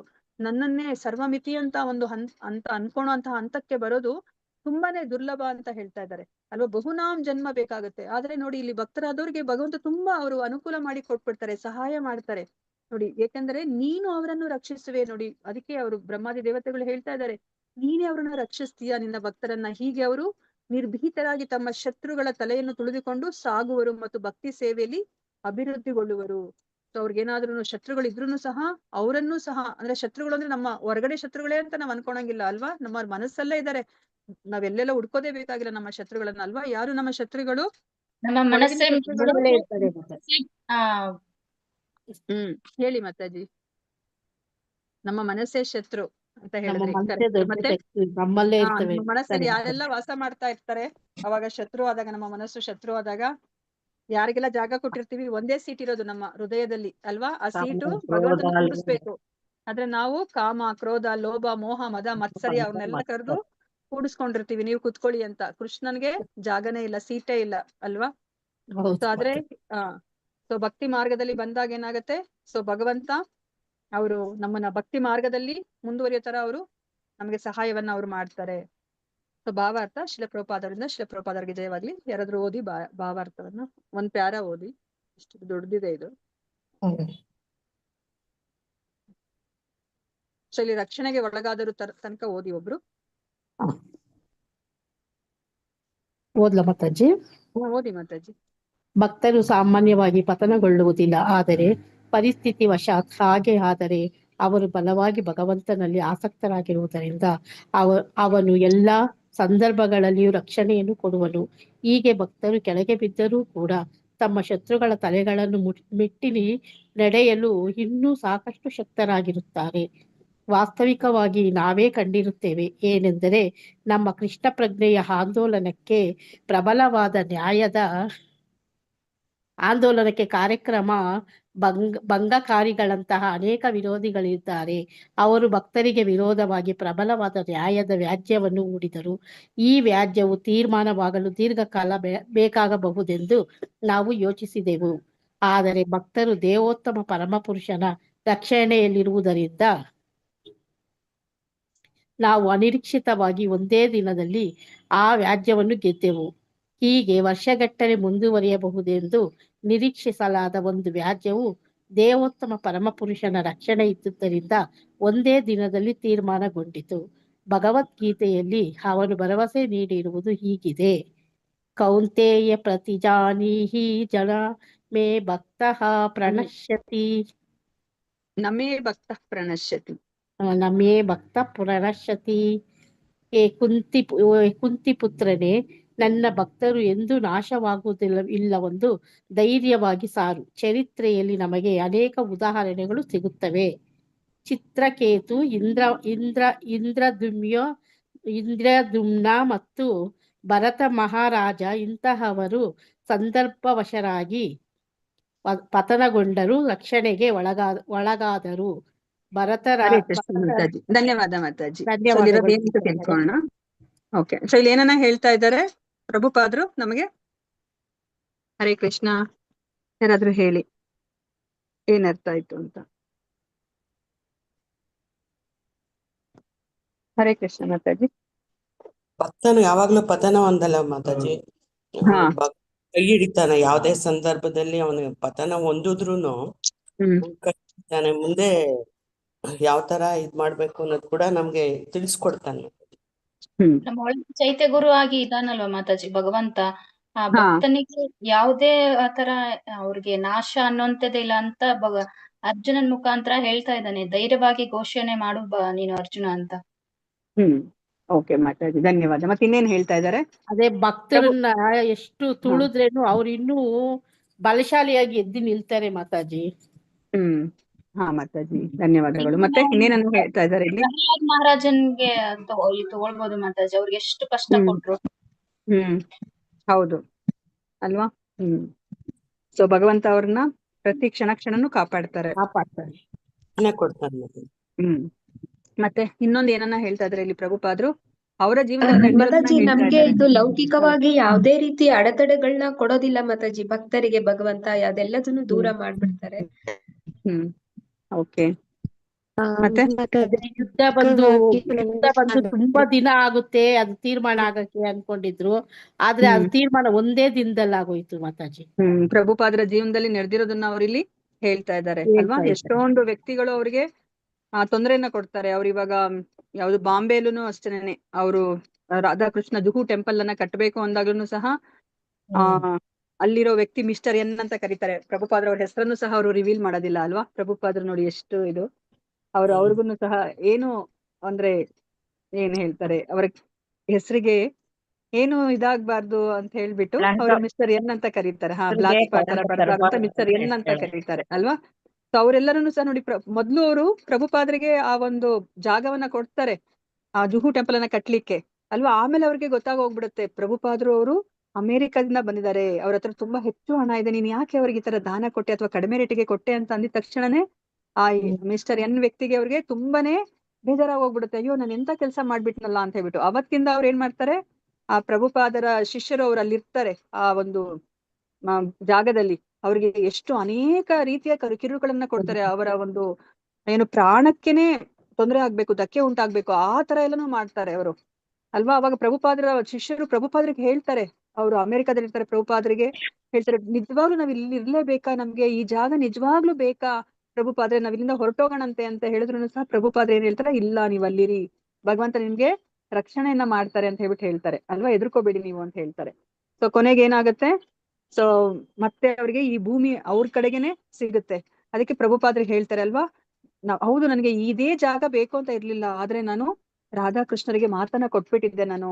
ಸೊ ಈ ಜಾಗದಲ್ಲಿ ನಿಮ್ಗೆ ಒಂದು ದೇವಸ್ಥಾನವನ್ನ ಕಟ್ಟಿಸಿ ಕೊಡ್ತೀನಿ ಅಂತ ಹೇಳ್ಬಿಟ್ಟು ಮಾತನ್ನ ಕೊಟ್ಟಿದ್ದೆ, ಅದಕ್ಕೇನೆ ಸೊ ನಮ್ಮ ಪ್ರಾಣಕ್ಕೆ ಅಪಾಯ ಆದ್ರೂ ಸಹ ಅದನ್ನ ಮೀರಿ ಅಂದ್ರೆ ಇದಕ್ಕೆ ಹೋರಾಟ ಮಾಡಿದ್ವಿ ಈ ಜಾಗಕ್ಕೋಸ್ಕರ ಅಂತ ಹೇಳ್ಬಿಟ್ಟು ಪ್ರಭುಪಾದ್ರಿಗೆ ಹೇಳ್ತಾರೆ ಅಲ್ವಾ? ಅಂದ್ರೆ ನೋಡಿ, ಭಗವಂತ ಅವ್ರಿಗೆ ರಕ್ಷಣೆಯನ್ನ ಕೊಟ್ಟಿರೋದು ಅಲ್ವಾ? ಹೇಗೆ ಸಾಧ್ಯ ಆಗುತ್ತೆ? ಅವ್ರ ಹತ್ರ ಯಾವುದೇ ಒಂದು ಬಲ ಇಲ್ಲ ಅಲ್ವಾ? ಈ ವ್ಯಕ್ತಿಗೆ ಅವ್ರಿಗೆ ಹಣ ಬಲ ಮತ್ತೆ ಜನ ಬಲ ಎಲ್ಲಾನು ಇದೆ ಅಲ್ವಾ? ಮತ್ತೆ ನಾವು ಭಕ್ತಿ ಸಿದ್ಧಾಂತ ಸರಸ್ವತಿ ಠಾಕೂರ್ ಅವರನ್ನ ನೋಡಿದ್ರು ಅಷ್ಟೇನೆ ಅಲ್ವಾ? ಭಕ್ತಿ ಸಿದ್ಧಾಂತ ಸರಸ್ವತಿ ಠಾಕೂರ್ ಅವರು ಏನ್ ಮಾಡ್ತಾರೆ, ಅವರು ಬೇರೆ ಏನು ವರ್ಗದಲ್ಲಿ ಹುಟ್ಟಿದವ್ರಿಗೂ ಸಹ ಅವರು ಜನಿವಾರವನ್ನ ಹಾಕಿಸ್ತಾರೆ ಅಲ್ವಾ? ಇದನ್ನ ನೋಡಿ ಆ ಒಂದು ಬ್ರಾಹ್ಮಣ ವರ್ಗ ಅಂತ ಏನಿರುತ್ತೆ, ಆ ಹುಟ್ಟಿನಿಂದನೇ ಬ್ರಾಹ್ಮಣರು ಅಂತ ತಿಳ್ಕೊಂಡಿದಾರಲ್ಲ, ಆ ವರ್ಗದವ್ರಿಗೆಲ್ಲರಿಗೂ ಸಹ ತುಂಬಾ ಕೋಪ ಯಾರು ಭಕ್ತಿ ಸಂಸ್ಕೃತಿ ಠಾಕೂರ್ ಅವ್ರ ಮೇಲೆ. ಹೇಗಾದ್ರೂ ಮಾಡಿ ಈ ವ್ಯಕ್ತಿಯನ್ನ ನಾವು ಮುಗಿಸ್ಬೇಕು ಅಂತ ಹೇಳ್ಬಿಟ್ಟು ಅವರು ಎಷ್ಟು ಪ್ರಯತ್ನವನ್ನ ಮಾಡ್ತಾರೆ ಅಲ್ವಾ? ಈ ವಿಷಯ ಪೊಲೀಸ್ ಅವ್ರಿಗೆ ಗೊತ್ತಾದಾಗ ನೋಡಿ, ಪೊಲೀಸ್ ಅವರು ಭಕ್ತಿ ಸಿದ್ಧಾಂತ ಠಾಕೂರ್ ಅವ್ರು ಹೇಳ್ತಾರೆ ಅಲ್ವಾ, ಸೊ ನಮ್ಗೆ ನಿಮ್ಮನ್ನ ನೋಡಿದ್ರೆ ನೀವ್ ಆತರ ಇರೋರು ಅಂತ ಅನ್ನಿಸ್ತಾ ಇಲ್ಲ, ಸೊ ಇವಾಗ ನಿಮ್ಗೆ ನಾವು ರಕ್ಷಣೆಯನ್ನ ಕೊಡ್ಬೇಕು ಅಂತ ಅನಿಸ್ತದೆ, ನೀವು ಬೇಗ ಈ ಜಾಗವನ್ನ ಬಿಟ್ಟು ಹೋಗಿ, ನಿಮ್ಮ ಮೇಲೆ ಈ ತರ ಒಂದು ಸಂಚು ನಡೀತಾ ಇದೆ, ನಿಮ್ಮನ್ನ ಕೊಲೆ ಮಾಡ್ಬೇಕು ಅಂತ ಹೇಳ್ಬಿಟ್ಟು ಹೇಳ್ತಾರೆ ಅಲ್ವಾ? ನೋಡಿ, ಭಗವಂತ ಆ ತರ ಭಗವಂತನ ಭಕ್ತರನ್ನ ಅವ್ರು ಕಾಪಾಡ್ತಾರೆ. ಸೊ ಅದನ್ನ ನಮ್ಗೆ ಇಲ್ಲಿ ಪ್ರಭುಪಾದ್ರು ಅರ್ಥ ಮಾಡಿಸ್ತಾ ಇದ್ದಾರೆ. ಸೊ ಭಗವಂತ ಭಕ್ತರು ಯಾವತ್ತೂ ಸಹ ನಾಶ ಆಗೋದಿಲ್ಲ. ಅದಕ್ಕೆ ಒಂದಲ್ಲ ಎರಡಲ್ಲ ಹಲವಾರು ಉದಾಹರಣೆಗಳಿದೆ ಅಂತ ಹೇಳ್ಬಿಟ್ಟು ಇಲ್ಲಿ ಚಿತ್ರಕೇತು ಮಹಾರಾಜ, ಇಂದ್ರದ್ಯುಮ್ನ ಮತ್ತೆ ಭರತ ಮಹಾರಾಜ ಅವರ ಬಗ್ಗೆ ಇಲ್ಲಿ ನಮ್ಗೆ ಹೇಳ್ತಾ ಇದ್ದಾರೆ. ಸೊ ಇಲ್ಲಿ ಚಿತ್ರಕೇತು ಮಹಾರಾಜ ಅವ್ರ ಬಗ್ಗೆ ಏನ್ ಗೊತ್ತಿದೆ ನಿಮ್ಗೆ? ಹರೇ ಕೃಷ್ಣ.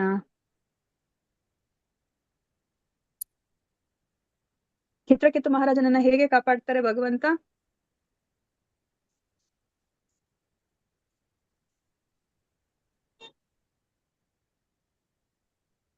ಮತ್ತೆ ಅವರು ಒಂದು ರಾಕ್ಷಸರಾಗಿ ಜನ್ಮ ತಳ್ತಾರಲ್ಲ ಮಾತಾಜಿ, ಪಾರ್ವತಿ ಶಾಪ ಕೊಟ್ಬಿಡ್ತಾರಲ್ಲ, ಅದು ಹೆಸರುಗಳೆಲ್ಲ ಮರ್ತು ಬಿಟ್ಟಿದ್ದೀನಿ ಮಾತಾಜಿ, ಆದ್ರೆ ಕತೆ ಮಾತ್ರ ಕೇಳಿದ್ದೀನಿ. ಅವರು ಚಿತ್ರಕೇತು ಅವರು ಆಕಾಶದಲ್ಲಿ ವಿಮಾನದಲ್ಲಿ ಹೋಗುವಾಗ ಪಾರ್ವತಿ ಅವ್ರನ್ನ ಶಿವನು ಅವರು ತೊಡೆ ಮೇಲೆ ಕುಂಡಿಸ್ಕೊಂಡಿದ್ದಾಗ ಅವರು ನಗ್ದ್ಬಿಡ್ತಾರೆ ನೋಡ್ಬಿಟ್ಟು ಅಂದಾಗ ಪಾರ್ವತಿ ಅವ್ರಿಗೆ ಶಾಪ ಕೊಟ್ಬಿಡ್ತಾರೆ. ಆವಾಗ ಅವ್ರನ್ನ ಇದು ರಾಕ್ಷಸರ ಜನ್ಮದಲ್ಲಿ ನೀವು ಭಯಂಕರವಾದ ರಾಕ್ಷಸ ಆತರ ಜನ್ಮ ತಾಳಿ ಅಂತ ಹೇಳಿದ್ರೇನು, ಆವಾಗೂನು ಇಂದ್ರನ ಸಾಯಿಸೋವಾಗ ಅವರು ಎಷ್ಟು ಜ್ಞಾನ ಕೊಟ್ಟಿರ್ತಾರೆ ಅಂತಂದ್ರೆ ದೇವ್ರು ನೀನ್ ಯಾರು ಹೇಳು ಅಂತ ಕೇಳ್ತಾ ಇರ್ತಾರೆ ಇಂದ್ರ ಬಂದು. ಅವರು ಹೌದು, ಅದು ಅದಕ್ಕಿಂತ ಕಥೆ ಮುಂಚೆ ನಾವು ತುಂಬಾ ಚೆನ್ನಾಗಿದೆ ಮಾತಾಜಿ. ನನಗೆ ರುದ್ರಾಸುರನ ಪ್ರಾರ್ಥನೆಗಳನ್ನ ನಾವು ತಿಳ್ಕೊಂಡಿವಿ ಅಲ್ವಾ ಮಾತಾಜಿ? ರುದ್ರಾಸುರ ರಾಕ್ಷಸ ಇಂದ್ರನಿಗೆ ಅವರು ಏನು ಬೋಧನೆಯನ್ನ ಮಾಡ್ತಾರೆ. ಅವಾಗ ಇಂದ್ರನಿಗೆ ಕೊಲ್ಬೇಕಂತಾನೆ ಅನ್ಸೋದಿಲ್ಲ ಅಲ್ವಾ? ಯಾಕಂದ್ರೆ ಅವ್ರ ಬಾಯಿಂದ ಬರ್ತಿರುವಂತ ಮಾತುಗಳನ್ನ ನೋಡಿದಾಗ ಇವನು ಸಾಮಾನ್ಯ ಅಲ್ಲ, ಇವನು ಭಗವಂತನ ಭಕ್ತನೇ, ನಾನು ಈ ವೈಷ್ಣವನನ್ನ ಹೇಗೆ ಕೊಲ್ಬೇಕು ಅಂತ ಬಿಟ್ಟು ಅವನು ಹಿಂದೆ ಮುಂದೆ ಯೋಚನೆ ಮಾಡ್ತಿರ್ತಾನೆ, ಅವನು ಡಿಲೇ ಮಾಡ್ತಿರ್ತಾನೆ. ಅವಾಗ ರುದ್ರಾಸುರ ಏನ್ ಹೇಳ್ತಾನೆ, ಇಲ್ಲ ನೀನ್ ಬೇಗ ನನ್ನನ್ನ ಕೊಲ್ಲು, ನಾನು ಬೇಗ ಭಗವಂತನ ಬಳಿಗೆ ಹೋಗ್ಬೇಕು ಅಂತ ಹೇಳ್ಬಿಟ್ಟು ನೀನು ಆ ಒಂದು ವಜ್ರಾಯುಧವನ್ನ ನೀನು ನಂಬಿಕೆಯಿಂದ ನೀನು ನನ್ನ ಮೇಲೆ ಪ್ರಯೋಗ ಮಾಡು ಅಂತ ಹೇಳ್ಬಿಟ್ಟು ಕೇಳ್ಕೊತಾ ಇರ್ತಾನೆ ಅಲ್ವಾ? ಸೊ ಅವನು ಆ ಒಂದು ರುದ್ರಾಸುರನ ಪ್ರಾರ್ಥನೆಗಳನ್ನ ನಾವು ಇದಕ್ಕಿಂತ ಮುಂಚೆ ನಾವು ತಿಳ್ಕೊಂಡಿವಿ ಅಲ್ವಾ? ಅದೇ ರುದ್ರಾಸುರ. ಸೊ ಈ ಚಿತ್ರಕೇತು ಮಹಾರಾಜನೇ ಆ ಪಾರ್ವತಿ ಮಾತೆಯ ಶಾಪದಿಂದ ಅವರು ರುದ್ರಾಸುರನಾಗ್ತಾರೆ. ರುದ್ರಾಸುರನ ಆದ್ಮೇಲೆ ಅವರು ಭಗವಂತನ ಬಳಿಗೆ ಅವರು ಆ ಜನ್ಮದಲ್ಲಿ ಅವರು ಹೋಗ್ತಾರೆ. ರುದ್ರಾಸುರ ಚಿತ್ರಕೇತು ಮಹಾರಾಜ ರುದ್ರಾಸುರನ ಜನ್ಮದಲ್ಲಿ ಅವರು ಭಗವಂತನ ಬಳಿಗೆ ಹೋಗ್ತಾರೆ. ಇಂದ್ರದ್ಯುಮ್ನ ಮಹಾರಾಜ ಯಾರು? ಇದ್ಯಾರು? ಗಜೇಂದ್ರ ಮಾತಾಜಿ. ಗಜೇಂದ್ರ ಮೋಕ್ಷದಲ್ಲಿ ಇಂದ್ರದ್ಯುಮ್ನ ಬರೋದು. ಗಜೇಂದ್ರ ಮೋಕ್ಷ ಅಲ್ವಾ? ಇಂದ್ರದ್ಯುಮ್ನ ಮಹಾರಾಜ ಅವರು ಗಜೇಂದ್ರ ಶಾಪಗ್ರಸ್ತರಾದಾಗ ಅವರು ಗಜೇಂದ್ರನಾಗಿರ್ತಾರೆ ಅಲ್ವಾ? ಸೊ ಗಜೇಂದ್ರನ ಜನ್ಮದಲ್ಲಿ ಅವರು ಭಗವಂತನ ಬಳಿಗೆ ಹೋಗ್ತಾರೆ. ಭಗವಂತ ಯಾವತ್ತೂ ಸಹ ಅವರ ಭಕ್ತರನ್ನ ಅವರು ಕೈ ಬಿಡೋದಿಲ್ಲ ಅನ್ನೋದಕ್ಕೆ ಇದೆಲ್ಲ ನಮ್ಗೆ ಎಕ್ಸಾಂಪಲ್ ಅನ್ನ ಕೊಡ್ತಾ ಇದ್ದಾರೆ. ಇಲ್ಲಿ ಭರತ ಮಹಾರಾಜನ ಆ ಒಂದು ಎಕ್ಸಾಂಪಲ್ ಅನ್ನ ಒಂದ್ ಸ್ವಲ್ಪ ಹೇಳ್ತಾ ಇದ್ದಾರೆ. ಇಲ್ಲಿ ಯಾರಾದ್ರೂ ಇದನ್ನ ಓದಿ, ಭರತ ಮಹಾರಾಜ ಏನ್ ಮಾಡ್ತಾರೆ ಅಂತ ಹೇಳ್ಬಿಟ್ಟು. ಭರತ ಮಹಾರಾಜನು ಒಂದು ಜಿಂಕೆಯ ಮೇಲೆ ಅಕ್ಕರೆ ಉಳ್ಳವನಾಗಿ ಇದ್ದುದರಿಂದ ಮರಣಕಾಲದಲ್ಲಿ ಆ ಜಿಂಕೆಯನ್ನು ಕುರಿತು ಯೋಚಿಸಿದನು. ಆದುದರಿಂದ ಮುಂದಿನ ಜನ್ಮದಲ್ಲಿ ಜಿಂಕೆಯಾದನು. ಎಂ ವಾಪಿ ಸ್ಮರನ್ ಭಾವಂ ತ್ಯಜತ್ಯಂತೆ ಕಲೇವರಂ. ದೇವೋತ್ತಮ ಪರಮಪುರುಷನ ರಕ್ಷಣೆ ಅದಕ್ಕೆ ಇದ್ದುದರಿಂದ ಹೇಗಾದರೂ ಆ ಜಿಂಕೆಯು ಭಗವಂತನೊಂದಿಗೆ ತನ್ನ ಸಂಬಂಧವನ್ನು ಜ್ಞಾಪಿಸಿಕೊಂಡಿತು ಮತ್ತು ಮುಂದೆ ಒಳ್ಳೆಯ ಬ್ರಾಹ್ಮಣ ಕುಟುಂಬದಲ್ಲಿ ಜನ್ಮ ತಾಳಿ ಭಕ್ತಿ ಸೇವೆಯನ್ನು ಸಲ್ಲಿಸಿತು. ಶುಚೀನಾಂ ಶ್ರೀಮತಾಂ ಗೇಹೆ ಯೋಗ ಭ್ರಷ್ಟೋಭಿಜಾಯತೆ. ಹಾಗೆಯೇ ಚಿತ್ರಕೇತುವು ಪತನಗೊಂಡು ವೃತಾಸುರನೆಂಬ ರಾಕ್ಷಸನಾದನು, ಆದರೆ ಅವನೂ ಕೂಡ ರಕ್ಷಿತನಾದನು. ಹೀಗೆ ವ್ಯಕ್ತಿಯು ಭಕ್ತಿ ಯೋಗದ ಮಾರ್ಗದಿಂದ ಪತಿತನಾದರೂ ಅಂತಿಮವಾಗಿ ಅವನ ರಕ್ಷಣೆಯೊದಗುತ್ತದೆ. ಒಬ್ಬ ಭಕ್ತನು ಭಕ್ತಿ ಸೇವೆಯಲ್ಲಿ ಬಲವಾಗಿ ನೆಲೆಗೊಂಡರೆ ಅವನನ್ನು ರಕ್ಷಿಸಲು ದೇವೋತ್ತಮ ಪರಮಪುರುಷನು ಭರವಸೆ ಕೊಟ್ಟಿರುತ್ತಾನೆ.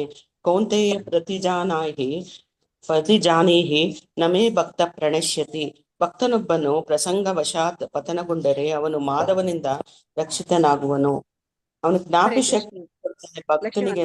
ಹೇಳಿ ಮಾತಾಜಿ, ಏನನ್ನ ಹೇಳುತ್ತೆ? ನೆಕ್ಸ್ಟ್ ಜನ್ಮ ಕೊಟ್ರು ಭಗವಂತ ಹಿಂದಿಂದೆಲ್ಲ ಜ್ಞಾಪಕ ಶಕ್ತಿನೂ ಕೊಟ್ಟಿರ್ತಾನೆ. ಸ್ವಲ್ಪ ಮುಂದೆ ಭಕ್ತಿಯನ್ನು ಮುಂದುವರ್ಸಲ್ಲ. ಅದೇ ತರನೇ ಜಿಂಕೆ ಆದ್ರೂನು ಭಕ್ತಿ ಬಂದಿರತ್ತೆ. ನೆಕ್ಸ್ಟ್ ಜನ್ಮದಲ್ಲಿ ಅವನು ಭಕ್ತಿಯನ್ನು ಮುಂದುವರ್ಸ್ಕೊಂಡೋಗಿ ಭಗವಂತನಲ್ಲಿ ಸೇರ್ಕೋತಾನಲ್ಲ ಮಾತಾಜಿ. ಹೌದು ಮಾತಾಜಿ. ಮತ್ತೆ ಅದಾದ್ಮೇಲೆ ಜಡಭರತರಾಗಿ ಅವರು ಮುಂದೆ ಒಳ್ಳೆಯ ಬ್ರಾಹ್ಮಣ ಕುಟುಂಬದಲ್ಲಿ ಜನ್ಮ ತಾಳಿ ಭಕ್ತಿ ಸೇವೆಯನ್ನ ಸಲ್ಲಿಸ್ತಾರೆ. ಭರತ ಮಹಾರಾಜನ ಬಗ್ಗೆ ಹೇಳಿದ್ರು. ಸೊ ಶುಚೀನಾಂ ಶ್ರೀಮತಾಂ ಗೇಹೆ ಯೋಗೋ ಭ್ರಷ್ಟೋಭಿಜಾಯತೆ ಅಲ್ವಾ? ಯೋಗಭ್ರಷ್ಟನಾದವನಿಗೆ ಭಗವಂತ ಏನು ಒಂದು ಸಹಾಯ ಮಾಡ್ತಾರೆ? ಶುಚಿನಾಂ ಶ್ರೀಮತಾಂ ಗೇಹೆ. ಬ್ರಾಹ್ಮಣರ ಕುಟುಂಬದಲ್ಲೋ ಅಥವಾ ಶ್ರೀಮಂತರ ಕುಟುಂಬದಲ್ಲಿ ಗೇಹೆ ಮನೆ ಅಂತಹವರ ಮನೆಯಲ್ಲಿ ಭಗವಂತ ಅವ್ರನ್ನ ಜನ್ಮ ತಾಳೋ ತರ ಮಾಡ್ತಾರೆ. ಅದೇ ತರ ಚಿತ್ರಕೇತುಗೆ ಅವ್ರಿಗೇನ್ ಮಾಡಿದ್ರು ಅವನು ರಾಕ್ಷಸ ಜನ್ಮ ಪಡಿತಾನೆ ಅಲ್ವಾ? ಇವಾಗ ನಮ್ಗೆ ಗೊತ್ತಿರೋ ಹಾಗೆ ರಾಕ್ಷಸ ಯೋನಿಯಲ್ಲಿ ಹುಟ್ಟಿದ್ರೆ ನಾವು ಪತನಗೊಂಡ್ವಿ ಅಂತಾನೆ ಲೆಕ್ಕ ಅಲ್ವಾ? ಕೆಳಗಿನ ಯೋನಿಯಲ್ಲಿ ನಾವು ಜನ್ಮವನ್ನ ಪಡೆದ ಹಾಗೆ. ಆದ್ರೂ ಸಹ ಭಗವಂತ ಅಲ್ಲಿ ಪಾರ್ವತಿ ಮಾತೆಯಿಂದ ಅವರು ಶಾಪಗ್ರಸ್ತರಾಗ್ತಾರೆ ರಾಕ್ಷಸನಾಗ್ಲಿಕ್ಕೆ ಅಲ್ವಾ? ರಾಕ್ಷಸರಾದವರು ಇವಾಗ ಭಗವಂತನ ಲೋಕಕ್ಕೆ ಹೋಗೋದು ತುಂಬಾನೇ ಕಷ್ಟ. ಇವಾಗ ನಮ್ಗೆ ನೋಡಿರೋ ಹಾಗೇನೆ ಪ್ರಹ್ಲಾದ ಮಹಾರಾಜ, ಬಲಿ ಮಹಾರಾಜ ಬಿಟ್ರೆ ಅದರ್ವೈಸ್ ಬೇರೆ ರಾಕ್ಷಸರು ಆ ಭಗವಂತನ ಲೋಕಕ್ಕೆ ಹೋಗೋದು ತುಂಬಾ ಕಷ್ಟ ಆಗುತ್ತೆ. ಅವ್ರಿಂದ ಕೆಳಗಿನ ಯೋನಿಗಳಲ್ಲಿ ಕತ್ತಲಿನ ಲೋಕಕ್ಕೆ ಅವ್ರು ಹೋಗ್ತಾ ಇರ್ತಾರೆ ಅಲ್ವಾ? ಆದ್ರೆ ಇಲ್ಲಿ ರಾಕ್ಷಸನ ಜನ್ಮದಲ್ಲೂ ಸಹ ಅವರು ಭಗವಂತನ ಬಳಿಗೆ ಹೋಗ್ತಾರೆ ಅಲ್ವಾ? ಇಲ್ಲಿ ಭರತ ಮಹಾರಾಜನ ಬಗ್ಗೆ ಹೇಳ್ಬೇಕಾದಾಗ ಇನ್ನೊಂದು ಹೇಳೋಣ ಅಂತ ಅನ್ಕೊಂಡೆ. ಓಕೆ, ಇವಾಗ ಭರತ ಮಹಾರಾಜ ಅವ್ರು ಎಲ್ಲವನ್ನ ಬಿಟ್ಟು ಅಲ್ಲಿ ಭಕ್ತಿ ಮಾಡ್ಬೇಕು ಅಂತ ಬರ್ತಾರೆ ಅಲ್ವಾ? ಕಾಡಿಗೆ ಬರ್ತಾರೆ. ಅಲ್ಲಿ ಕಾಡಲ್ಲಿ ಏನು ತೊಂದರೆ ಇಲ್ಲ ಅಲ್ವಾ? ನಮ್ಗೆ ಕಾಡಲ್ಲಿ ಭಕ್ತಿ ಮಾಡ್ಲಿಕ್ಕೆ ತುಂಬಾ ಅನುಕೂಲಕರವಾದಂತಹ ವಾತಾವರಣ. ಅದಕ್ಕೆ ಕಾಡನ್ನ ಸತ್ವಗುಣ ಅಂತ ಹೇಳ್ಬಿಟ್ಟು ಹೇಳ್ತಾರೆ. ಸೊ ಈ ಒಂದು ನಮ್ಮ ಸಿಟಿ ಏನಿರುತ್ತೋ ಅದು ರಜೋಗುಣಕ್ಕೆ ನಾವು ಹೋಲಿಸ್ಕೊಂಡ್ರೆ ಆ ಕಾಡು ಅನ್ನೋದು ಸತ್ವಗುಣ. ನಮಗ್ ಗೊತ್ತಿರೋ ಹಾಗೆ ನಾವು ಭಕ್ತಿನ ಮಾಡ್ಬೇಕಂದ್ರೆ ನಾವು ಸಹ ನಮ್ಮ ಗುಣ ಸತ್ವಗುಣಕ್ಕೆ ಬರ್ಬೇಕು. ಅದೇ ತರನೇ ಸ್ಥಳದ ಬಗ್ಗೆ ನೋಡ್ಕೊಂಡ್ರೆ ಆ ಕಾಡನ್ನ ನಾವು ಸತ್ವಗುಣಕ್ಕೆ ಹೋಲಿಸ್ಬೋದು. ಅಲ್ಲಿ ನಾವು ಭಕ್ತಿ ಮಾಡ್ಲಿಕ್ಕೆ ತುಂಬಾ ಅನುಕೂಲಕರವಾದಂತಹ ವಾತಾವರಣ. ಆತರ ಇದ್ರೂನು ಸಹ ಅಲ್ಲಿ ಭರತ ಮಹಾರಾಜ ಯಾಕೆ ಅಲ್ಲಿ ಅವರು ಎಡುತ್ತಾರೆ? ಯಾಕೆ ಅವರು ಪತನಗೊಳ್ತಾರೆ? ತಾತ್ಕಾಲಿಕ ಪತನ ಯಾಕಾಗತ್ತೆ ಅವರಿಗೆ? ತುಂಬಾ ಮುಖ್ಯವಾಗಿರೋದು ಇದನ್ನ ನಾವು ತಿಳ್ಕೊಬೇಕಾಗಿರೋದು. ಹಾ ಹೇಳಿ ಮಾತಾಜಿ. ಗರ್ಭಧರಿಸಿರೋ ಜಿಂಕೆಯನ್ನು ನೋಡ್ತಾನೆ ಮಾತಾಜಿ. ಹಾ ಗರ್ಭ ಧರಿಸಿರೋ ಜಿಂಕೆ ನೋಡ್ತಾನೆ, ಓಕೆ. ಬಟ್ ಅಲ್ಲಿ ಏನ್ ತೊಂದ್ರೆ ಆಯ್ತು? ತಪ್ಪಾಯ್ತು, ಆಯ್ತು. ಜಿಂಕೆನ ಉಳ್ಸಿದೇನ್ ತಪ್ಪ? ಯಾರಾದ್ರೂ ತಪ್ಪು ಅಂತ ಹೇಳ್ತಾರಾ?